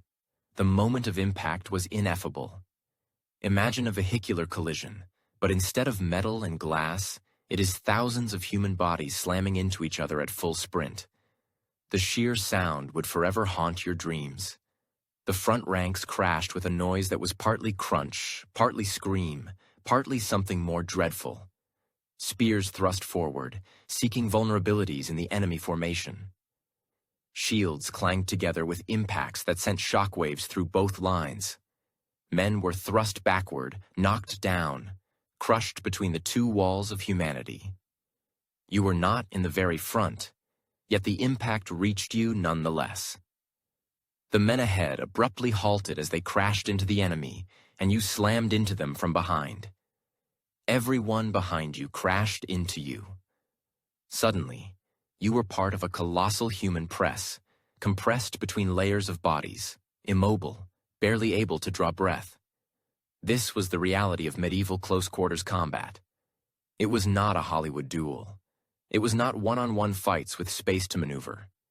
It was a shoving match where thousands of pounds of human weight exerted pressure from both sides, and the individuals caught in the center were crushed, stabbed, or trampled.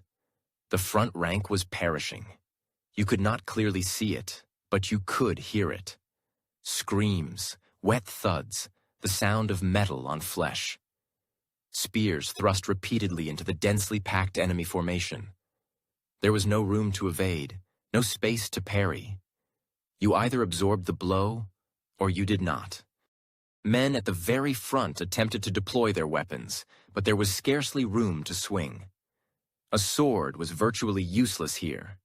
Too long, too cumbersome. Shorter weapons were superior. Daggers, axes, hammers. You could stab or crush at close range, brutal yet efficient. But the true killer was the pressure. The weight of hundreds of men pushing from behind meant the men at the front could not retreat even if they desired to. They were pinned in place, crushed against the enemy line, capable of nothing but weakly thrusting forward and hoping the enemy succumbed before they did. Men suffocated in the press, literally compressed so tightly they could not expand their lungs to breathe. Their faces would turn red, then purple. They would gasp like fish out of water, mouths opening and closing, receiving no air. Then they would die, still standing upright, held in position by the surrounding bodies. And no one would even notice until the pressure abated and they fell. The ground quickly became a horrific spectacle. Blood mingled with mud, creating a slick paste the color and texture of liver. Bodies of the dead and wounded carpeted the earth, transforming the battlefield into a treacherous landscape of corpses. You were treading on them, stepping on them, utilizing them for traction because the mud was otherwise too slippery. You would step forward and your boot would land on something soft. A stomach, a face, a hand. The body would shift under your weight, causing you to stumble. Occasionally, the bodies beneath were not deceased.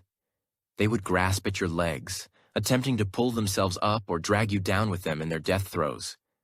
You would kick them away or step on their heads to maintain your balance because stopping meant falling. And falling in this press meant being trampled to death. Your weapon, whatever it was, became an extension of pure survival instinct. If you wielded a spear, you plunged it forward into the mass of enemy bodies, not aiming at anything specific, simply thrusting into the writhing wall of flesh ahead and hoping you struck something vital. Sometimes you did. The spear point would encounter resistance. Fabric, leather, flesh, and then slide inward. You would sense it throughout the wooden shaft. The initial resistance as the point pierced skin. The smoother glide through muscle. The scraping, grinding sensation when the blade made contact with bone. The vibration up the shaft as the point rasped against ribs or spine. The individual you had wounded might let out a shriek, gasp for air, or make no sound at all if your blow proved instantly fatal. Subsequently, the surge of the multitude would propel him away, and another would occupy his position. Occasionally, your aim would deviate. Your blade might deflect off a protective shield or a piece of armor, or perhaps pierce only the empty air because your intended target had shifted or fallen. In that specific moment of overextension, with your spear thrust outward and your body off balance, an adversary from the opposing side would launch an attack. You experienced constant impacts, weapons clashing against your shield if you possessed one, blades grazing any makeshift protection you had managed to gather. A spear tip might graze your shoulder, tearing through clothing and skin, leaving behind a searing trail of pain. A forceful blow from a hammer to your side could fracture a rib, the agony so intense that breathing became impossible for several seconds. An axe could strike the top of your inadequately protected head, splitting the skin and rendering you disoriented and bleeding, your vision blurred. Nevertheless, adrenaline served as a formidable stimulant. The pain was present, yet remote, dulled by your body's desperate effort to sustain your life and function. You would sense the injury, register having been harmed, but the full ramifications would not manifest until later, if a later existed. The cacophony was indescribably overwhelming. Screams erupting from all directions, battle cries, death wails, cries of suffering and dread, the metallic clash of weapon against weapon as they struck shields and armor, the moist, visceral sounds of blades encountering flesh, the splintering of wooden shafts as spears succumbed to pressure, men pleading for their mothers, for divine intervention, for anyone to offer assistance. The sounds humanity emits in its final moments. Sounds you had never encountered before and devoutly wished never to hear again. Yet, these would reverberate through your nightmares for the remainder of your existence. And amidst all of this, the incessant pressure persisted. Advance forward or be thrust backward. Stagnation was not an option. The battle line fluctuated back and forth, foot by foot, as one side briefly gained an advantage only to lose it. You were not engaging individual adversaries. You were an integral part of a collective, a human battering ram colliding against another human battering ram. Occasionally, through the turmoil, you might glimpse a face, an enemy combatant, eyes wide with terror or fury, mouth agape in a scream. Then he would vanish within the throng of bodies, never to be seen again. Dust and blood permeated the atmosphere, stirred up by thousands of footsteps, commingling with the metallic tang of blood, forming a suffocating cloud that impeded breathing and obscured vision. You would blink ceaselessly, attempting to clear your sight, but grit would invariably find its way into your eyes. Sweat streamed down your face despite the cool air. Fear. Sweat. Exertion. Sweat. The body's frantic endeavor to regulate its temperature during the most demanding physical ordeal of your life. Your mouth was parched, your throat raw from shouting commands or battle cries you could not recall uttering. Time lost all meaning. Had you been fighting for minutes, for hours? Impossible to discern. Each second stretched into an eternity, each heartbeat a minor miracle. The world contracted to this single instant, this convergence of bodies, this desperate struggle to cling to life for one more second. And then, somewhere within the pandemonium, something shifted. Medieval battles were not won by the annihilation of every single enemy combatant. Victory was achieved when one side's morale disintegrated and its formation collapsed into disarray. This could occur abruptly, like the rupture of a dam, or gradually, akin to water steadily eroding a foundation until everything gave way simultaneously. The break, when it manifested, was unmistakable. You perceived it before you witnessed it. An alteration in the pressure, a change in the surrounding sounds. The unyielding forward momentum would falter. The battle cries would transform into something else. Fear, desperation, then panic. It might originate with the fall of a banner. The king's standard or a prominent lord's colors would descend, leading men to believe their leader was deceased. The news would spread through the ranks with incredible speed. The king is down. The king is dead. We are lost. Occasionally, it was simpler.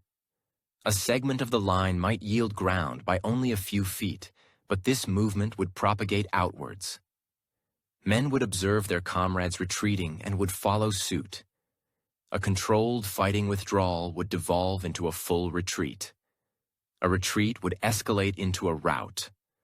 Or it could be something as mundane as a rumor. "The flank is compromised," someone would yell. And even if untrue, the fear would disseminate. Men would strain their necks, attempting to discern what was transpiring. In that moment of diversion, the enemy would surge forward. When the collapse occurred, it was swift and devastating. Someone at the rear would turn and flee, then another, then 10, then 100. The formation would dissolve like salt in water, men discarding their weapons and sprinting for their lives. This was the rout. And this was when the true slaughter commenced. You see, engaging an organized opponent who confronts you, shields raised, weapons poised, is challenging. It is perilous. You might perish. But pursuing terrified men who have discarded their weapons and are fleeing in blind panic, that is effortless. That is secure. That is sport. The cavalry, which had been anticipating this precise moment, charged. War horses, trained to trample fleeing men, thundered across the field. Knights with lowered lances impaled runners from behind, the impact lifting men from their feet and flinging them aside like shattered dolls. The sound of cavalry colliding with the routing formation was distinctive, the rhythmic drum of hooves escalating to a thunderous roar. Then, the wet impacts as lances found flesh, the screaming of horses and men, the grinding sound of heavy riders crushing bodies into the mud. Foot soldiers pursued on foot, chasing anyone slower or more gravely wounded. A man stumbling on an injured leg did not progress far, nor did anyone exhausted from the combat, which encompassed nearly everyone. The killing was systematic and one-sided. Apprehend a fleeing man, stab him in the back, then proceed to the next. No honor, no glory, only carnage. The pursuers were not taking prisoners among the common soldiers. Prisoners required sustenance, guarding, upkeep. It was simpler to kill them, and the battlefield transformed into an abattoir. Men perished while running. Some managed 100 yards before being apprehended. Others succumbed within steps of where they had been fighting. The ground became blanketed with bodies, with more added every second. If you belonged to the victorious side, You faced a decision. Join the pursuit and perhaps claim plunder from the fallen, or remain behind and commence the grim task of looting the battlefield while the killing continued elsewhere. If you were on the losing side, you fled and implored every saint you could recall, for routing soldiers did not maintain formation. The bonds of camaraderie that had unified you instantly dissolved. It was every man for himself. Your friends, your village companions, were now strangers. Everyone ran alone, striving for survival. Some men discarded everything that impeded their progress. Helmets, shields, weapons, even their shoes. They preferred to die barefoot than be captured by cavalry. Better to outrun the horses than attempt to confront them. Others sought to surrender. They would fall to their knees, hands raised, pleading for mercy. Occasionally, it proved effective. If you appeared to be worth a ransom, wearing decent attire, carrying a quality weapon, a knight might spare you for financial gain. But if you resembled a peasant, a common soldier of no perceived value, mercy was improbable. It was quicker to kill you than to bother with capture. The pursuit could extend for miles. Exhausted men, propelled by sheer terror, chased by mounted knights who treated it as a hunt. Some fleeing soldiers reached woods or rivers, terrains where horses could not easily follow. They would conceal themselves, praying the enemy would relent and depart. Many did not make it that far. Casualty figures from medieval battles elucidate the narrative. A battle might endure for an hour or two with relatively few fatalities during the actual fighting, but the rout could persist for the remainder of the day, and that is where the numbers surged dramatically. Agincourt witnessed the French losing thousands of men, most during the rout.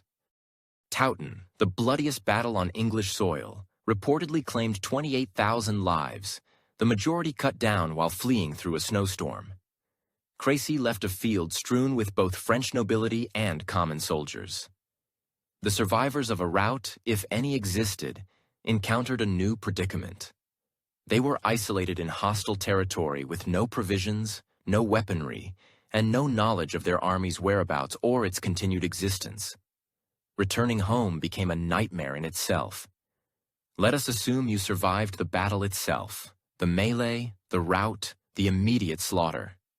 Congratulations. Now let us address your wounds and why you would likely wish for a swift demise. Medieval combat inflicted injuries that were horrific even by contemporary standards, and medieval medicine was, to put it mildly, deficient. Firstly, comprehend that in the pandemonium of melee, you did not sustain clean wounds. You were hacked, stabbed, crushed, and mutilated. Weapons did not neatly sever flesh. They tore it, shattered bone, and left jagged wounds that bled profusely. A sword cut to your arm would not be a slender line as depicted in films. It would be a gaping wound, muscles severed, tendons severed, bone potentially fractured or split. The edges would be rough, torn, impossible to properly stitch together, even if you possessed competent surgeons, which you did not. A spear thrust to your abdomen would perforate internal organs, your stomach, your intestines, your liver. The blade would introduce dirt and fabric into the wound, contaminating everything it touched. Even if the spear bypassed vital organs, internal bleeding and infection would likely prove fatal nonetheless. A mace blow to your head would fracture your skull, inducing cerebral hemorrhage. You might appear unaffected for hours or even days, then suddenly collapse as pressure accumulated within your cranium. You might, however, survive with lasting brain damage, making it impossible to speak clearly, walk steadily, or recall your own name. At that time, there was no anesthesia, no antibiotics, no understanding of germs or infection, and no proper surgical instruments. The battlefield following a confrontation was utter chaos. Thousands of injured men lay scattered across the churned earth, screaming, weeping, and pleading for assistance that seldom materialized. If you were a knight or nobleman, you had a fighting chance. Your retinue would search for you among the casualties, identify your armor or insignia, and transport you to safety. A surgeon would be summoned, increasing your odds of survival. If you were an ordinary soldier, You remained where you fell. Perhaps a comrade might drag you to the edge of the field if fortune favored you, but perhaps not. You might lie there for hours, bleeding, observing the sun traverse the sky, contemplating whether you would perish in solitude. The camp followers descended upon the battlefield like carrion birds. They moved among the injured and deceased, systematically looting them. Weapons, armor, clothing, coins, anything of value was stripped from men too severely wounded to resist. Some of these scavengers would kill the wounded to facilitate their plunder. A swift knife to the throat was both quick and pragmatic. They weren't being particularly cruel, merely efficient. A dying man could not object to having his boots stolen. You would lie there bleeding, watching someone rummage through your possessions while you were still wearing them. Perhaps they would leave you some dignity. Perhaps they would take everything, leaving you naked in the mud to die of exposure. If you protested, if you attempted to stop them, they would dispatch you without hesitation. Eventually, if you were fortunate, the army surgeons would arrive. However, medieval surgeons were barely competent by any reasonable measure. Their training primarily involved apprenticeship to other surgeons, learning through trial and error. There were no medical schools, no understanding of anatomy beyond what could be observed by dissecting bodies. The tools were rudimentary and terrifying. Bone saws for amputating limbs, cauterizing irons heated in campfires, crude forceps for extracting arrows from flesh, all caked with blood and grime from previous patients because sterilization had not yet been conceived. Arrow wounds posed particular problems. If the arrow had completely penetrated your body, the surgeon might push it the rest of the way through, creating a larger exit wound. If it was lodged, they would have to pull it back out, dragging the barbed head through flesh and muscle as you screamed. In either scenario, you would experience the sensation of metal scraping against bone, of torn flesh separating, of your body being violated by crude medical instruments while you were fully conscious and feeling everything. Amputation was a common procedure. A mangled limb, especially if the bone was shattered beyond repair, could not be saved. The surgeon would tie a leather tourniquet above the wound, place your arm or leg on a wooden block, and saw through bone and muscle as swiftly as possible. You would be held down by several men during this ordeal. No drugs, no alcohol potent enough to significantly dull the pain. You would feel the saw teeth biting into your bone, the vibration traveling through your body, the wet tearing as flesh separated. The pain was beyond human description. Men would lose consciousness from shock, which was a blessing. Those who remained conscious would scream until their voices failed, then continue screaming silently, mouth agape, no sound emerging. When the limb was severed, the stump would be cauterized with a red-hot iron to seal the blood vessels. The odor of your own flesh cooking would fill your nostrils. The searing pain of the hot metal would somehow be worse than the amputation itself. If you survived the surgery, and many did not, you still had to endure the aftermath. Every battlefield wound was contaminated. The weapons that inflicted them were filthy, covered in rust, dirt, and the blood of previous victims. The ground you had been lying on was teeming with bacteria from human and animal waste. The surgeon's unwashed hands introduced further contamination. Within hours or days, infection would set in. The wound would become red, swollen, and hot to the touch. Pus would form, thick and foul-smelling. Red streaks would appear on your skin as the infection spread through your lymphatic system. Gangrene was the most dreaded complication. The flesh around your wound would turn black, then green, then slough off in decaying chunks. The smell was indescribable sweet, putrid, the unmistakable scent of death while you were still alive. The gangrene would spread. First, the immediate area around the wound, then outward, consuming healthy tissue. You would witness your own body decaying while you were still alive. Medieval doctors had treatments for infection, and they were all futile. They would pack wounds with honey, which indeed possessed mild antimicrobial properties, but nothing close to what was needed. They would apply poultices of various herbs, comfrey, plantain, woundwort based on folklore and superstition. They would bleed you to balance your humors, removing blood you could ill afford to lose. They would pray over you, which might have provided psychological comfort, but did nothing for bacterial infections. None of it worked against serious infections. The gangrene would continue spreading until it reached vital areas or entered your bloodstream. Sepsis would set in, your body's immune system going into overdrive, causing high fever, delirium, organ failure.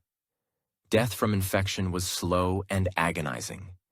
It could take days or weeks. You would lie in increasing agony, your wound reeking, your body consuming itself while everyone around you knew you were doomed and could do nothing but await your demise. Some men begged to be killed, to be put out of their misery like wounded animals. Sometimes friends obliged with a quiet mercy killing when no one was watching. A pillow over the face, a knife between the ribs, anything to end the suffering. Internal injuries were often more severe than external ones. If you had been stabbed in the abdomen, your intestines might be perforated. Gut bacteria would leak into your abdominal cavity, causing peritonitis, an infection of the membrane lining your abdominal cavity. This was essentially a death sentence, but a protracted one. Your abdomen would swell with fluid and infection. The pain would be constant, sharp, worsening over days. You would develop a fever, become confused, and go into shock as your organs shut down one by one.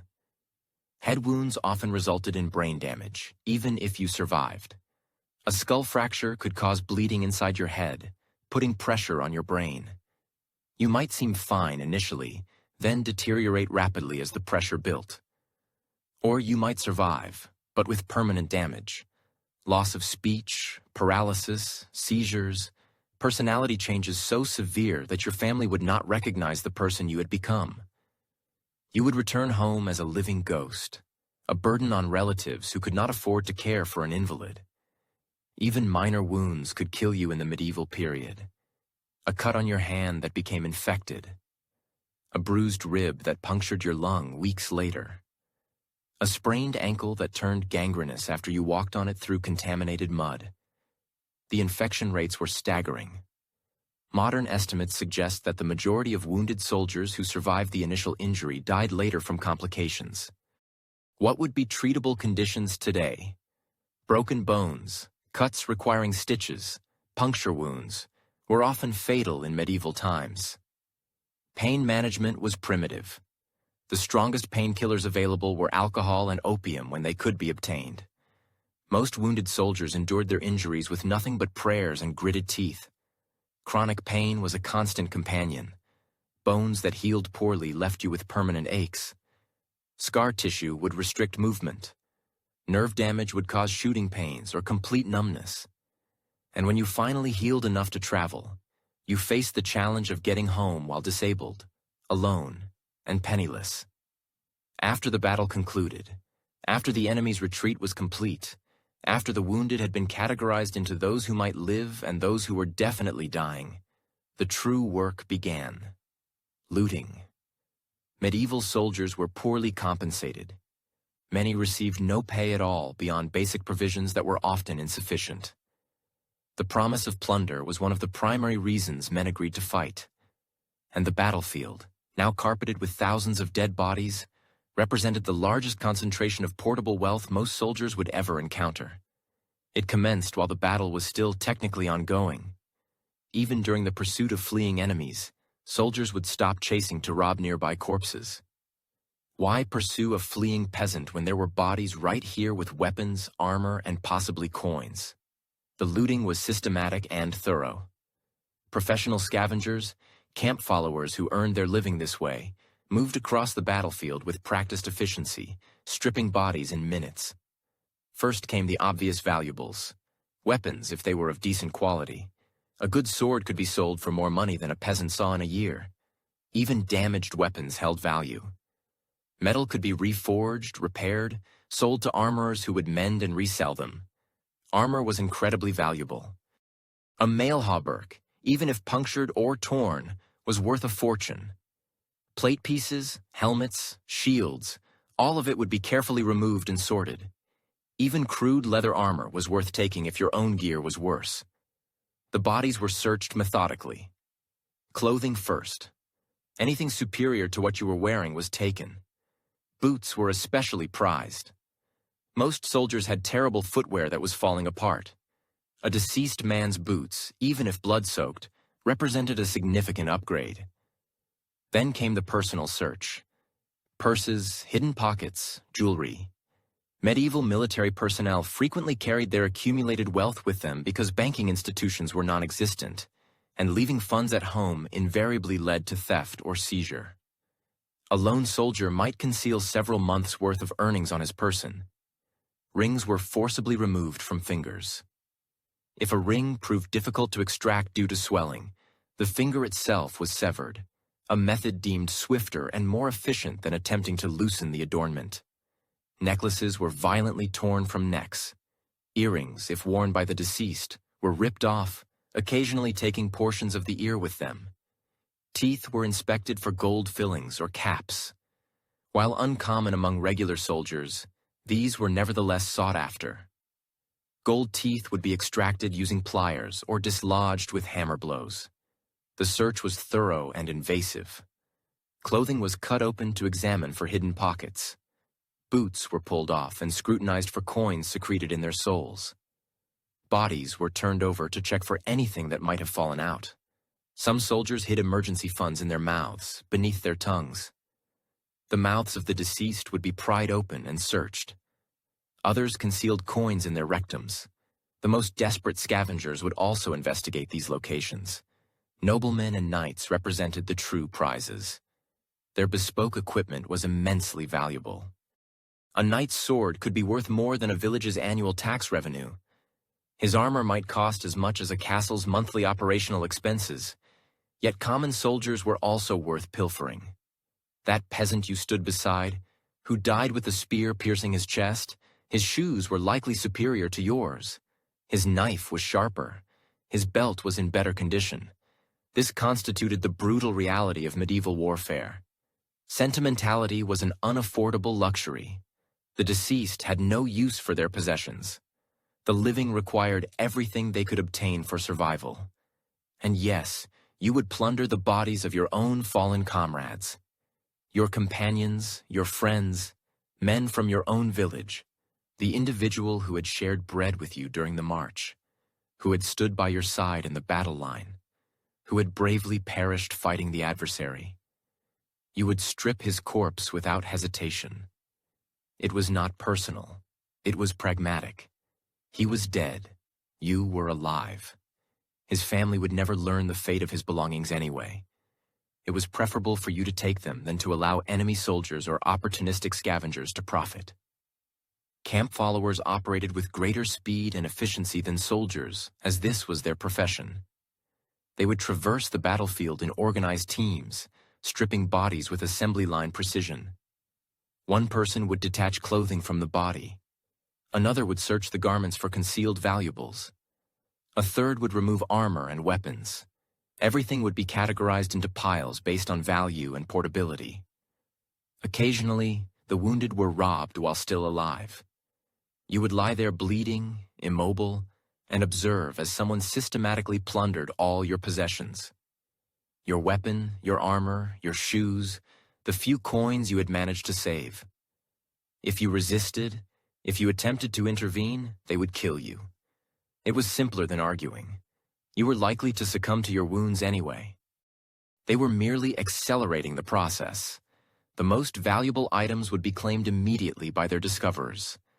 Lesser valuables would be gathered into communal piles to be divided later among the victorious army. This often led to disputes, altercations, sometimes even killings over who had rightful claim to specific pieces of loot. Soldiers would conceal their prime findings, burying valuable items or hiding them within their equipment. Trust was non-existent. Your fellow soldiers would rob you as swiftly as they would plunder enemy dead if they believed you possessed something valuable. The bodies themselves, once stripped bare, were left to decompose. Thousands of corpses, pale and bloody, lay strewn across the field like a grotesque harvest. The stench was indescribable. Sweet, putrid, thick enough to taste. Flies swarmed in clouds so dense they resembled smoke. The corpses created a massive public health hazard. Disease spread from the decaying flesh. The downstream water supply became contaminated. Local inhabitants residing near battlefields often experienced outbreaks of plague, cholera, or other diseases in the weeks following a major engagement. Eventually, the bodies had to be dealt with. Sometimes mass graves were dug, and the corpses buried in piles. More frequently, the bodies were simply abandoned to decompose where they fell. Nature would take its course. Scavenger animals, insects, weather, and within a few months only bones would remain. Local peasants would occasionally bury the dead, partly out of Christian charity, but primarily because rotting corpses rendered their land unusable. However, burial was expensive, labor-intensive work. Many battlefield dead were never properly interred. Years later, farmers would plow up bones and rusted weapons. Metal detectors today continue to uncover artifacts from medieval battles. Corroded swords, arrow points, pieces of armor that endured in the soil long after the men who wore them had turned to dust. Meanwhile, the commanders were distributing the truly valuable prisoners. Knights and nobles captured during the battle commanded substantial ransoms. These individuals were treated well, housed comfortably, and eventually returned to their families in exchange for payments capable of funding entire military campaigns. Common soldiers who had been captured faced different treatment. If they possessed any value as laborers, they might be kept as slaves or servants. If not, they were often killed outright. Feeding prisoners was costly, and no one wished to waste resources on worthless captives. This was the aftermath of medieval warfare. Not glorious, not honorable, simply efficient, brutal scavenging. The dead were stripped of everything valuable. Their bodies were left to feed crows and rats, and life continued. The survivors now had to transport their plunder, safeguard it from theft by their own side, and somehow return home without being robbed by bandits, fellow soldiers, or corrupt officials. For while the battle was over, the war was never truly finished. The battle was either won or lost. Regardless, the army was disbanding, and you were expected to find your own way home. For the knights and nobles, this was straightforward. They possessed horses, retinues, and funds for inns and provisions. They would journey home in relative comfort, their war stories already being refined for future tellings. For you, the common soldier, getting home was yet another ordeal that might claim your life after you had miraculously survived everything else. First, you had to determine your location. Medieval soldiers often had only the vaguest geographical understanding beyond their immediate local area. You had been marched for weeks through unfamiliar territory, fought a battle somewhere that might not even have a proper name, and now you were expected to navigate hundreds of miles back to your village. Some armies remained cohesive for the initial part of the journey, moving toward friendly territory before disbanding. This offered protection from bandits and hostile locals. But once you reached the border of your home region, you were on your own. The wounds you had sustained in battle were still with you. That cut on your arm from a sword blade, still infected, red and swollen, weeping pus that stained your clothes. That blow to the ribs from a war hammer, likely a fracture that sent sharp pains through your chest with every deep breath. You were traveling while injured, without medical care, through territory that ranged from indifferent to actively hostile. Every step was painful. Every mile was an accomplishment. Food was scarce. The army supply system, rudimentary as it was, no longer existed. You had to forage, beg, or steal food to survive. Foraging meant consuming whatever you could find. Berries, nuts, roots, grass if you were desperate enough. Most of it provided inadequate nutrition for a man attempting to walk 20 miles a day. Begging involved approaching villages and farms to request charity. Sometimes it succeeded. Christian duty mandated feeding the hungry, and some people took that seriously. But most villagers had been raided and robbed by soldiers so many times that they perceived any armed man as a threat.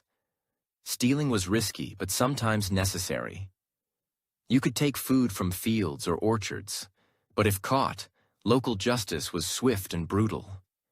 Peasants would beat thieves to death with farming tools or hand them over to local authorities who would hang them without trial. Your plunder, if you had managed to acquire any, made you a target. Other soldiers, your former comrades, would rob you if they believed you possessed something valuable. The bonds of fellowship that had existed during the campaign dissolved the moment the army disbanded. You could not trust anyone.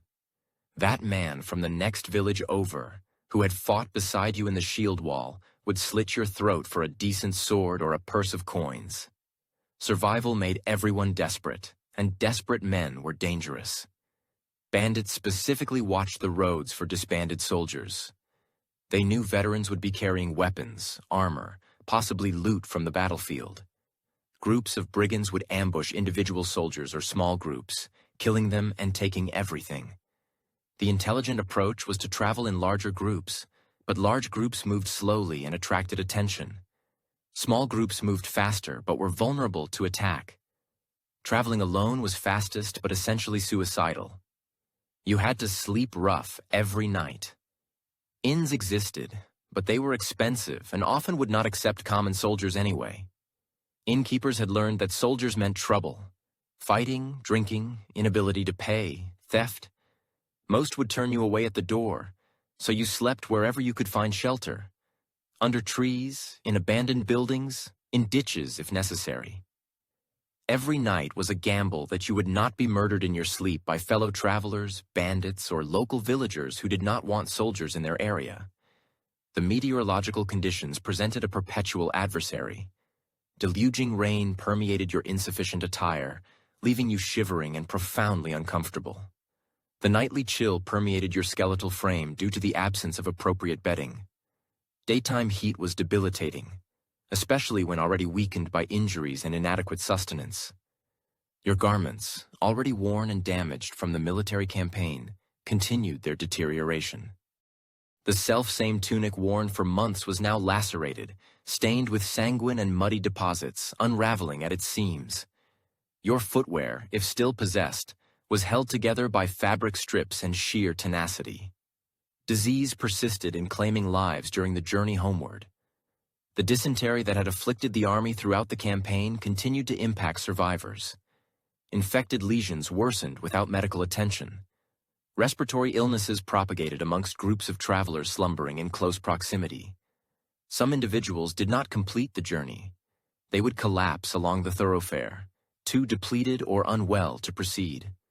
Fellow travelers would ascertain if they possessed any valuable possessions, then abandon them to perish in solitude. This practice, though harsh, was pragmatic. Transporting a dying individual for hundreds of miles was unfeasible. Villages encountered along the route were either hostile or apprehensive. Local agrarian populations had contended with soldiers for extended periods, armies traversing, appropriating victuals, conscripting men, engaging in conflicts that devastated crops and edifices. They were weary of warfare and all associated with it. Some settlements would deposit provisions at their periphery to encourage soldiers to bypass them without entry. Others would dispatch armed individuals to escort soldiers through their territory with utmost celerity. A minority would overtly assault stragglers, particularly if the group was sufficiently diminutive to be overwhelmed. River crossings presented particular hazards. Bridges were scarce and frequently guarded by local inhabitants who levied tolls or outright denied passage to soldiers. Fording implied becoming drenched, which could precipitate illness or hypothermia. Swimming entailed a risk of drowning, especially if injured or encumbered by equipment. Certain enterprising individuals established ferry services specifically to exploit returning soldiers, imposing exorbitant fees for transit. Others were brigands in disguise, absconding with your funds before robbing you on the opposite bank. The homeward journey could span weeks or months, contingent upon the geographic extent of the campaign and your capacity to travel despite your ailments. Each day constituted a struggle to procure provisions, evade peril, and persevere despite anguish and exhaustion.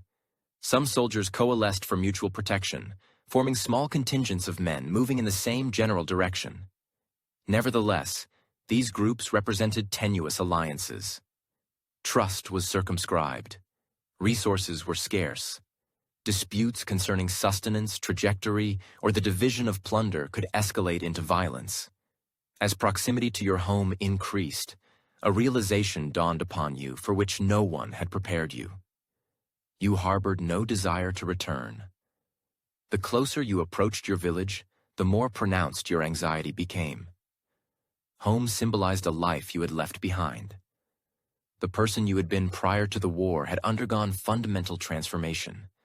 The individual who had departed your village months ago was no more. In their stead stood someone more resolute, scarred, burdened by recollections and experiences that could not be imparted to those who had never strayed from their fields. You had witnessed phenomena, performed actions, and survived ordeals that transcended the comprehension of anyone who had remained at home. How does one articulate the olfactory sensation of a battlefield? How does one portray the sonic experience of a man's demise? How does one confide in one's spouse about the nocturnal terrors that elicit screams? The war had transmuted you in ways you did not yet fully grasp. And as you approached the familiar boundaries of your dwelling, you pondered whether a place still existed there for you. You had persevered against every imaginable adversity. Through combat, maladies, injuries, and the nightmarish return journey, you had successfully reached your village. You could discern the familiar fields, the residences known since childhood, the ecclesiastical structure where you had been baptized, and yet everything felt amiss. Your family, if they had survived in your absence, barely recognized you. You had departed as a relatively hale man, likely corpulent by medieval standards, implying consistent access to food. You returned emaciated, hollow-cheeked, your attire hanging loosely on a frame that had shed 30 or 40 pounds. Scars adorned your physique. The sword laceration on your arm had healed poorly, leaving a puckered line of cicatricial tissue. The mace blow to your cranium had imprinted an indentation in your skull, palpable to your touch. You ambulated with a limp resulting from a spear wound in your leg that had never properly mended. However, the physical alterations paled in comparison to the transformations within your psyche. Your spouse embraced you, weeping with relief and joy. Your progeny gazed at you as if you were a stranger, which in many respects you were. Your parents, if still living, posed inquiries about the campaign, and you found yourself unable to respond, for how does one elucidate what you had witnessed? How does one recount to one's spouse the slow demise of a friend from an abdominal wound, pleading for someone to end their suffering? How does one explain to one's offspring why one awakens screaming in the dead of night? How does one describe the olfactory sensation of a battlefield to individuals who perceive the most offensive odor they will encounter as that of a pigsty? The village remained unchanged. The same dwellings, the same agricultural lands, the same trivial gossip regarding romantic entanglements and which family boasted the most bountiful harvest. The issues that had seemed significant upon your departure, border disputes, outstanding debts, social rivalries, now appeared inconsequential. You had witnessed myriad men perish for causes they did not comprehend. You had endured battles that would be recounted for generations. You had encountered the nadir and zenith of human character, often within the same diurnal period. And now, individuals wish to engage in discourse concerning the miller's pricing of grain. Post-traumatic stress disorder would not be formally recognized for centuries, yet medieval soldiers unequivocally suffered from it. The symptomatology mirrored that experienced by modern veterans, albeit without any understanding of the underlying phenomena or effective therapeutic interventions. Sleep was elusive without the torment of nightmares. The battle would replay in your consciousness with vivid clarity. You would re-experience the moment when the battle lines collided. The sounds of men succumbing. The sensation of your spear penetrating human flesh. You would awaken in a cold perspiration, heart throbbing, occasionally vocalizing screams. Abrupt, loud noises would induce panic. A slamming door resonated like clashing shields. Thunder evoked recollections of cavalry charges. The percussive sound of metal on metal, a blacksmith at work, someone sharpening a blade, would cause you to flinch and instinctively reach for weaponry no longer carried. You had developed hypervigilance, incessantly searching for non-existent threats. In congested areas, you would position yourself to survey all exits. You would sit with your back against walls. You would awaken multiple times nightly, scrutinizing for sounds indicative of peril. Your temperament had undergone an alteration. Minor irritations would ignite fury. A spilled beverage, a wailing child, someone approaching too closely from behind. You had subsisted under constant threat for such an extended duration that normative life felt erroneous, insecure. You would lash out at your family, incapable of articulating the perpetual anger. The work undertaken prior to the war, farming, carpentry, whatever craft practiced, was either impossible or intolerable. If digits or a hand had been lost, physical labor was precluded. Even if physically intact, you found it arduous to care about anything. Cultivating crops seemed futile when entire armies had perished for no discernible reason. Constructing furniture felt trivial after surviving conflicts that determined the destiny of kingdoms.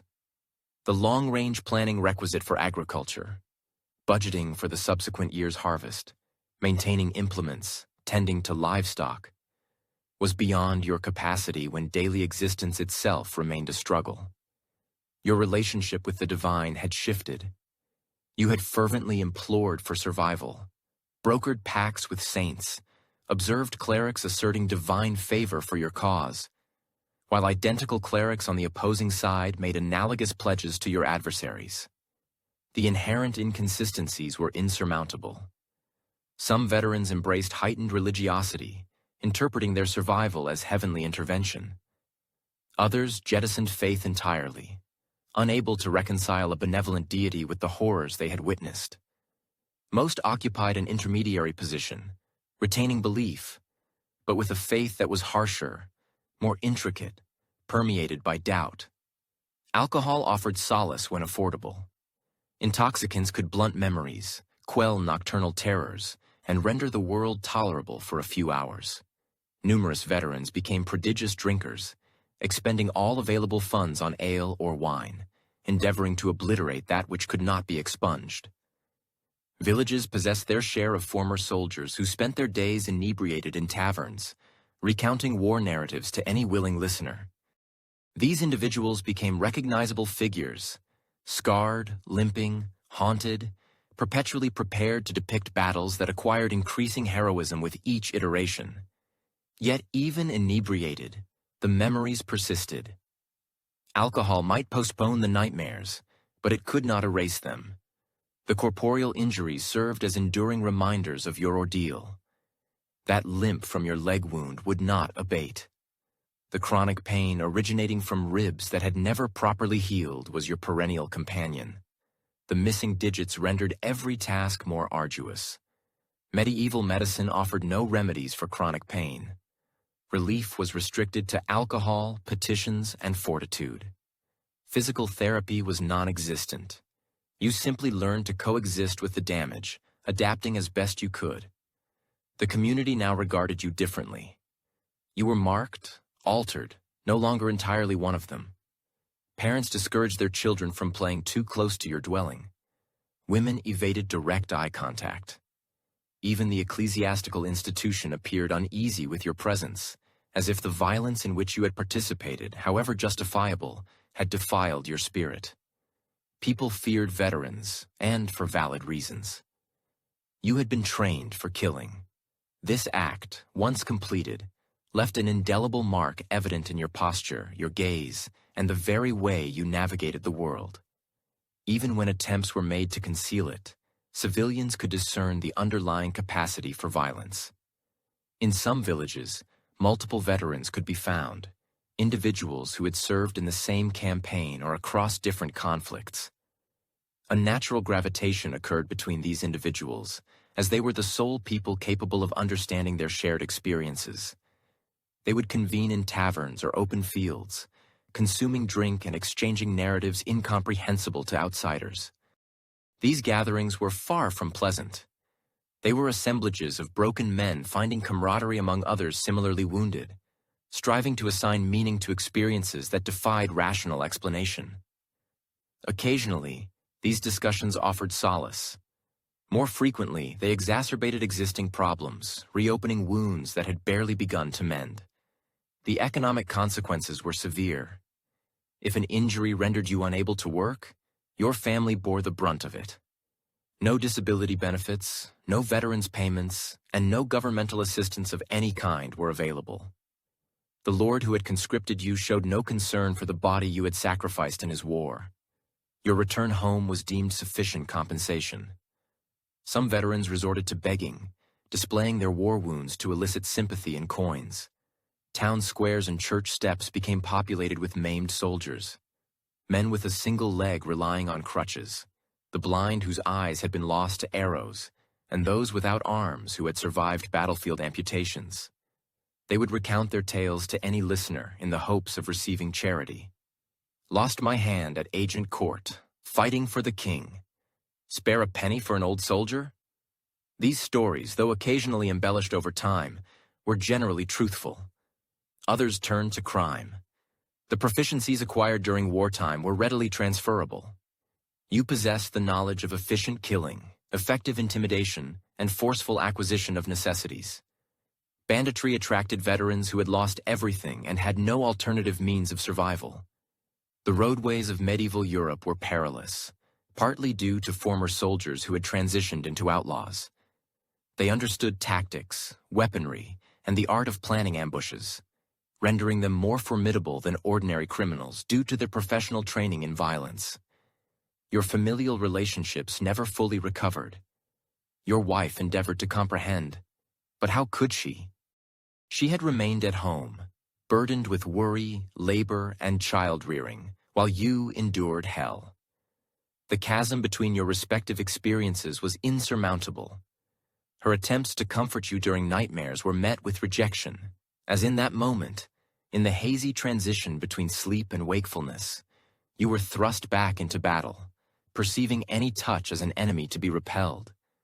You would snap at her over insignificant matters, meals not prepared on time, children making excessive noise, guests whose stays lingered too long. She would forgive you, recognizing the terrible ordeal you had undergone. However, the perpetual tension wore on both of you. Some marriages dissolved, while others devolved into cold, functional arrangements where spouses resided like polite strangers, sharing a dwelling but not a life. The emotional intimacy that had existed pre-war vanished, replaced by a cautious distance and unspoken resentment. Your children harbored fear towards you. The father who had departed was a familiar figure, perhaps stern, yet predictable and safe. The man who returned was transformed, moody, violent, and prone to sudden outbursts over nothing. They learned to maintain quiet in your presence, to avoid provoking your temper.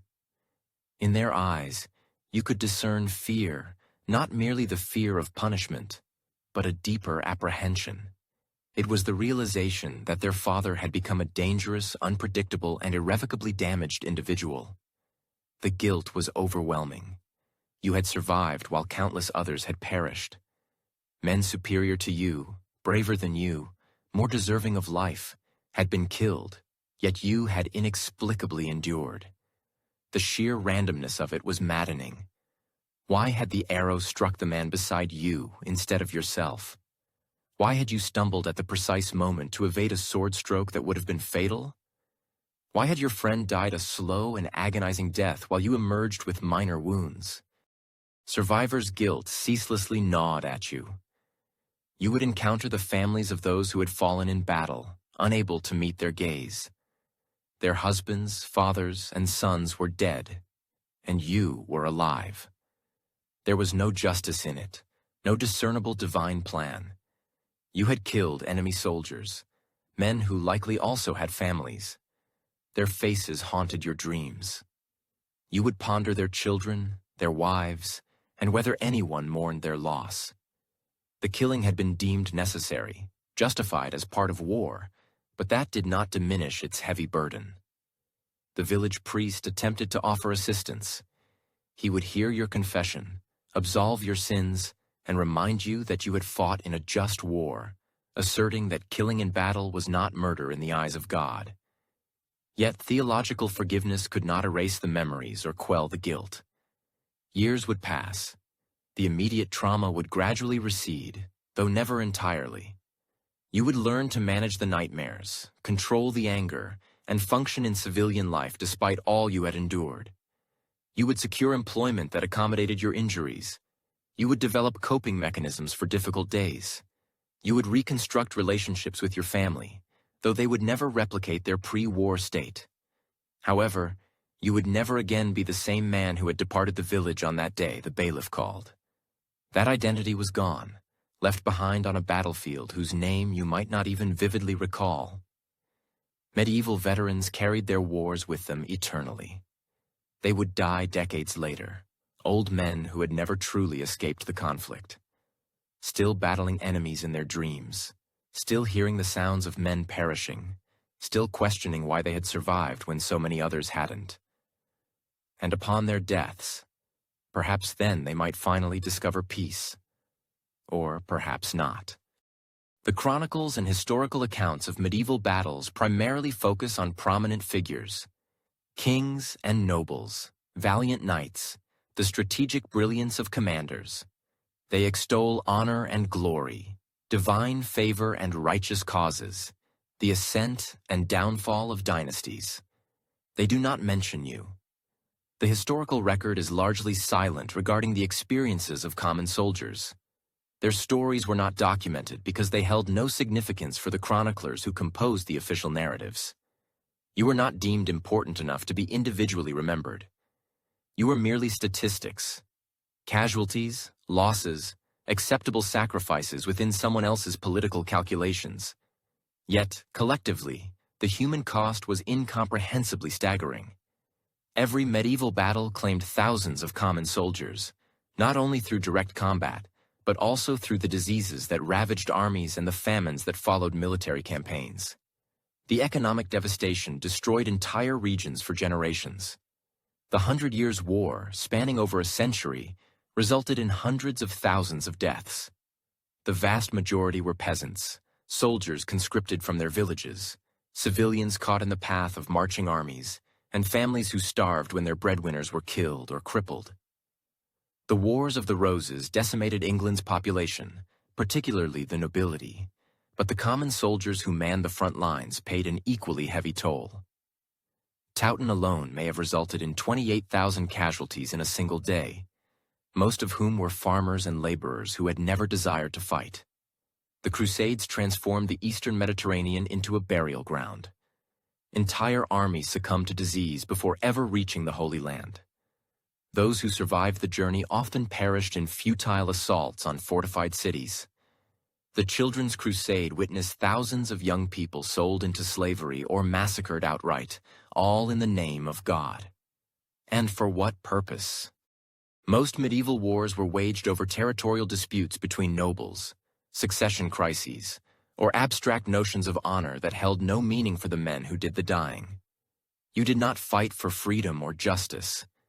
You fought because you were commanded to, and you died because someone else's ambition demanded bodies to fill graves. The economic impact of medieval warfare on peasant communities was catastrophic and enduring. Every man conscripted meant one less man laboring in the fields during crucial planting or harvesting seasons. Entire regions would experience crop failures because too many workers had been enlisted for military service. Families left behind struggled to maintain farms and workshops. Women and children were forced to undertake tasks previously performed by adult men, often with limited success. Harvests failed.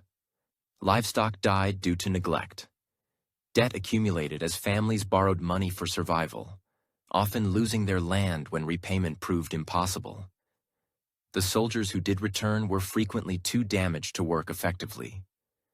A man missing a hand could not operate many of the tools required for farming or crafts.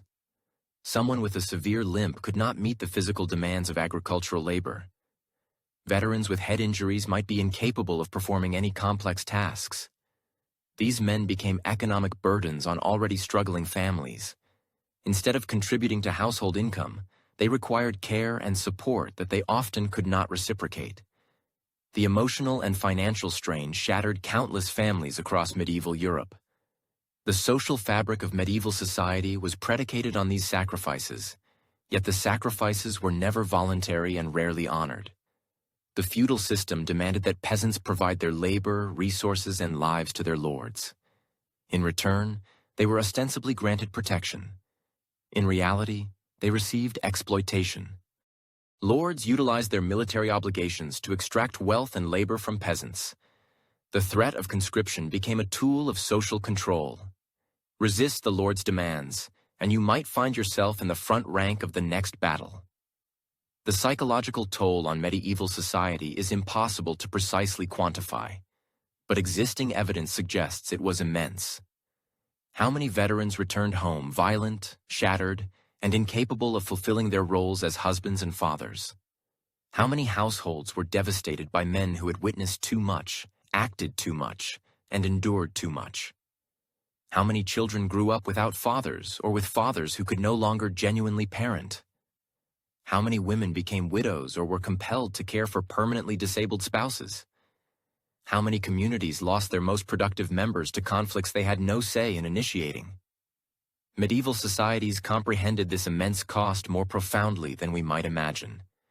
There's a clear reason why ordinary people were not enthusiastic about warfare, despite the cultural glorification of military bravery. There's a clear reason why desertion was so prevalent that severe penalties were necessary to deter it. There's a clear reason why peace agreements were frequently welcomed by everyone except the nobility, who benefited from ongoing hostilities. They understood what we have overlooked in our romanticized view of medieval combat. That battles were pure hell, that soldiers were as much victims as they were participants, and that any glory and honor existed solely in narratives recounted by those who had never stood in a shield wall, observing their comrades perish. The long-term ramifications extended across generations. Children of veterans frequently grew up in poverty because their fathers were unable to work. They might inherit not property or wealth, but rather debt and social stigma. The sons of veterans were sometimes conscripted earlier or more frequently because authorities presumed military service to be a familial tradition. Entire regions could suffer depopulation due to warfare. Areas that experienced repeated military campaigns, such as the borderlands between England and Scotland or the contested territories of France during the 100 Years' War, endured cycles of destruction that impeded normal economic advancement. Villages would be razed, reconstructed, and then razed again. Families would flee, return, and flee once more. Agricultural systems that had taken generations to develop would be annihilated in days and require decades to recover. The technological and cultural progress that might have transpired in peacetime was stifled by the constant diversion of resources to warfare. Instead of constructing schools, hospitals, or infrastructure that would benefit everyone, medieval societies invested their wealth into weaponry, fortifications, and armies. How many innovations were never realized because potential inventors died in battles? How many artworks were never created because artists were conscripted or killed? How many communities never achieved their full potential because their human capital was sacrificed for noble ambitions? The existing monuments and memorials almost exclusively honored the nobility.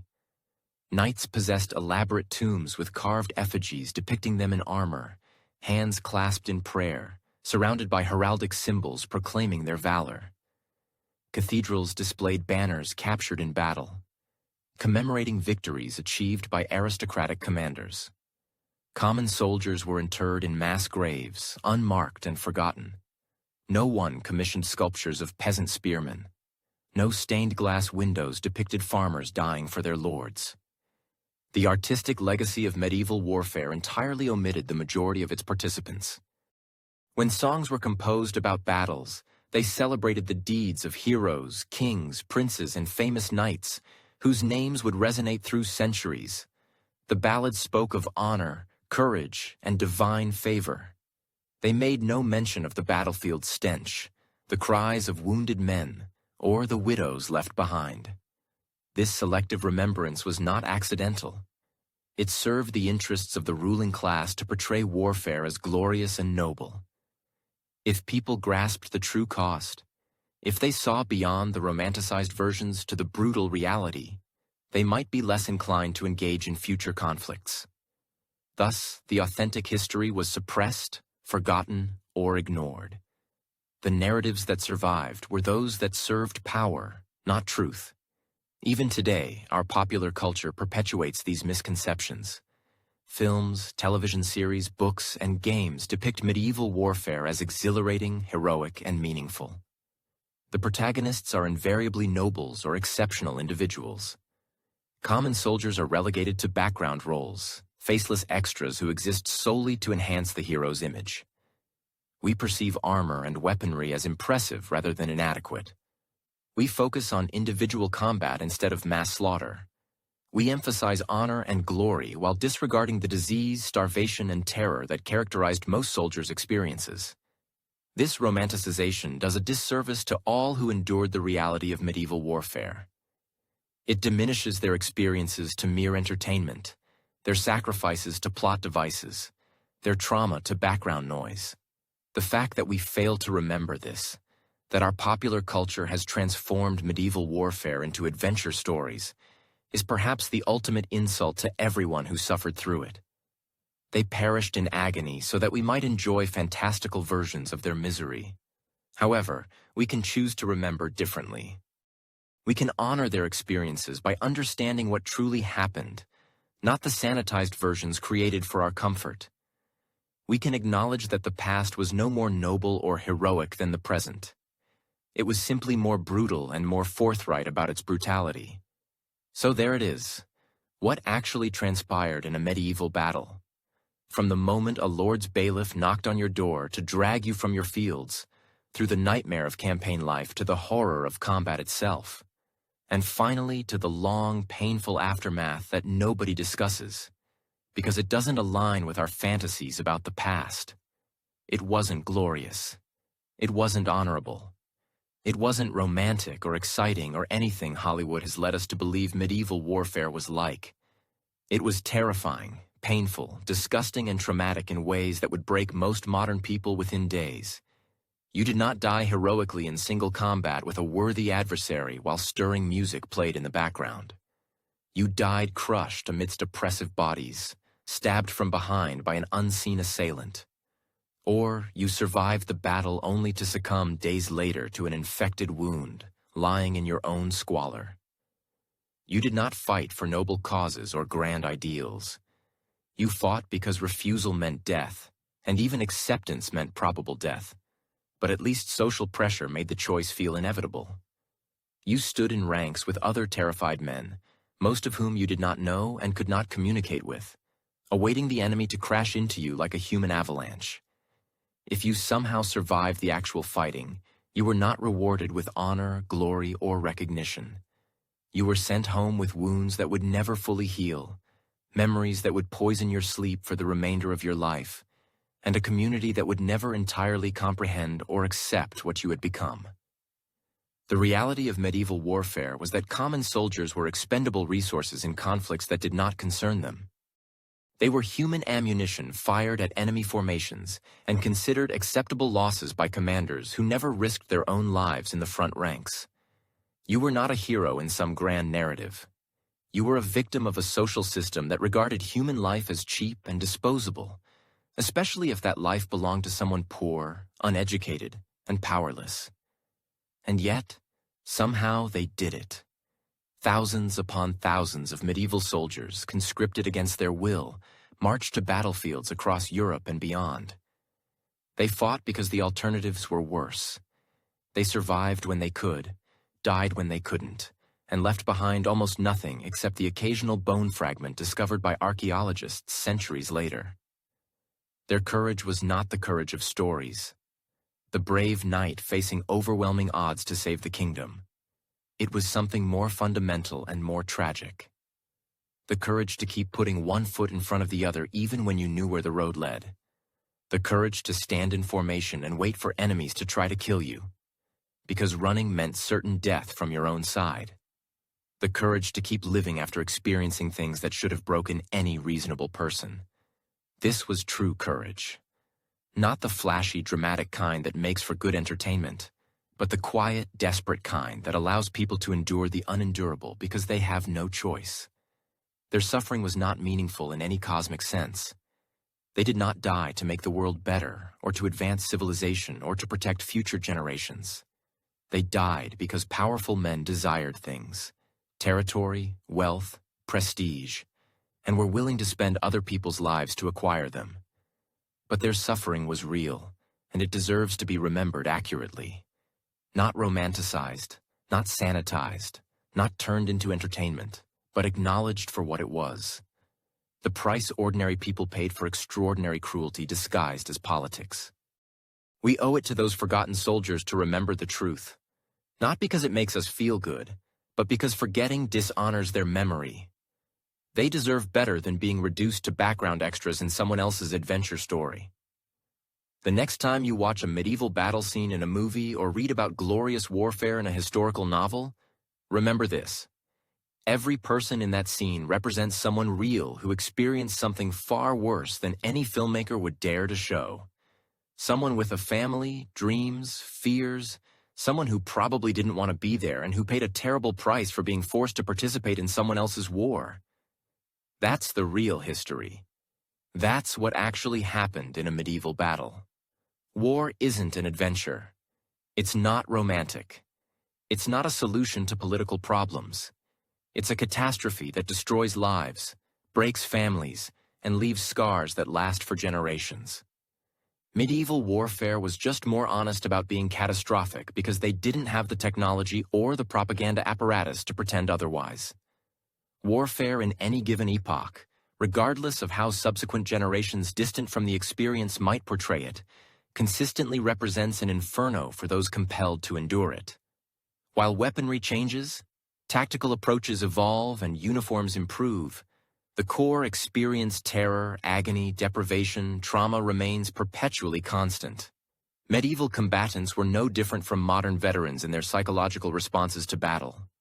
They simply inhabited a world lacking the lexicon for post-traumatic stress, devoid of an understanding of what we now term moral injury, and without systems designed to aid recovery from experiences that profoundly damaged the human psyche.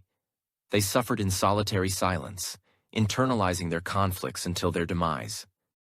At the very least, we can accurately recall their struggles, honoring their experiences by comprehending what they underwent, and perhaps glean insights into the true cost of political violence. Thus, this tribute extends to the forgotten soldiers of medieval Europe, the peasants who never desired to fight, the young farmers who perished far from home, the men who survived but were irrevocably altered. They are not heroes in the conventional sense. They embody something far more significant. They are human beings who bore inhuman experiences and, against immense odds, persevered. Their narratives are meaningful. Their suffering was genuine. And their memory merits a more truthful remembrance than cinematic fantasies of valor and honor. Recall them precisely as they were. Fearful, ordinary individuals performing extraordinary deeds. Not by choice, but because no other option existed. Remember the profound cost they bore so that we might grasp the actual price of war. And perhaps, if we remember them with sufficient clarity, we will be less inclined to dispatch the children of others to wage the wars of others. Thank you for accompanying this journey through one of history's darkest and most misrepresented realities. If you have traversed this entire exploration of the actualities of medieval warfare, you now possess knowledge that eludes most. The truth underlying the myths. It was far from beautiful. It was not inspiring. It certainly wasn't the romantic adventure that popular culture has presented for decades. But it was real, and those who lived through it deserve to have their experiences remembered accurately, not distorted into entertainment that disregards their anguish. The next occasion someone speaks of the grandeur of medieval warfare or suggests that past populations were somehow more resilient or heroic than we are, you will possess a deeper understanding. They were not tougher. They simply had fewer alternatives and inferior medical care. Medieval soldiers were ordinary individuals thrust into extraordinary circumstances, predominantly against their will. They performed what was necessary for survival, and despite their earnest efforts, many did not survive. Those who did return home frequently carried the war within them for the remainder of their lives in ways their communities could neither comprehend nor accommodate. We have covered substantial ground this evening, from the moment of conscription through the march to battle. The conflict itself, its aftermath, and the arduous return home to a life that could never be the same. Each phase constituted its own distinct form of hell, and most soldiers endured all of them. If this discussion has offered you a new perspective on medieval history, or if it has aided your understanding of the nature of warfare more generally, then perhaps the stories of these forgotten soldiers have served a purpose. After all, take care of yourselves out there. Remember to like and subscribe if you desire more history that does not sugarcoat the past.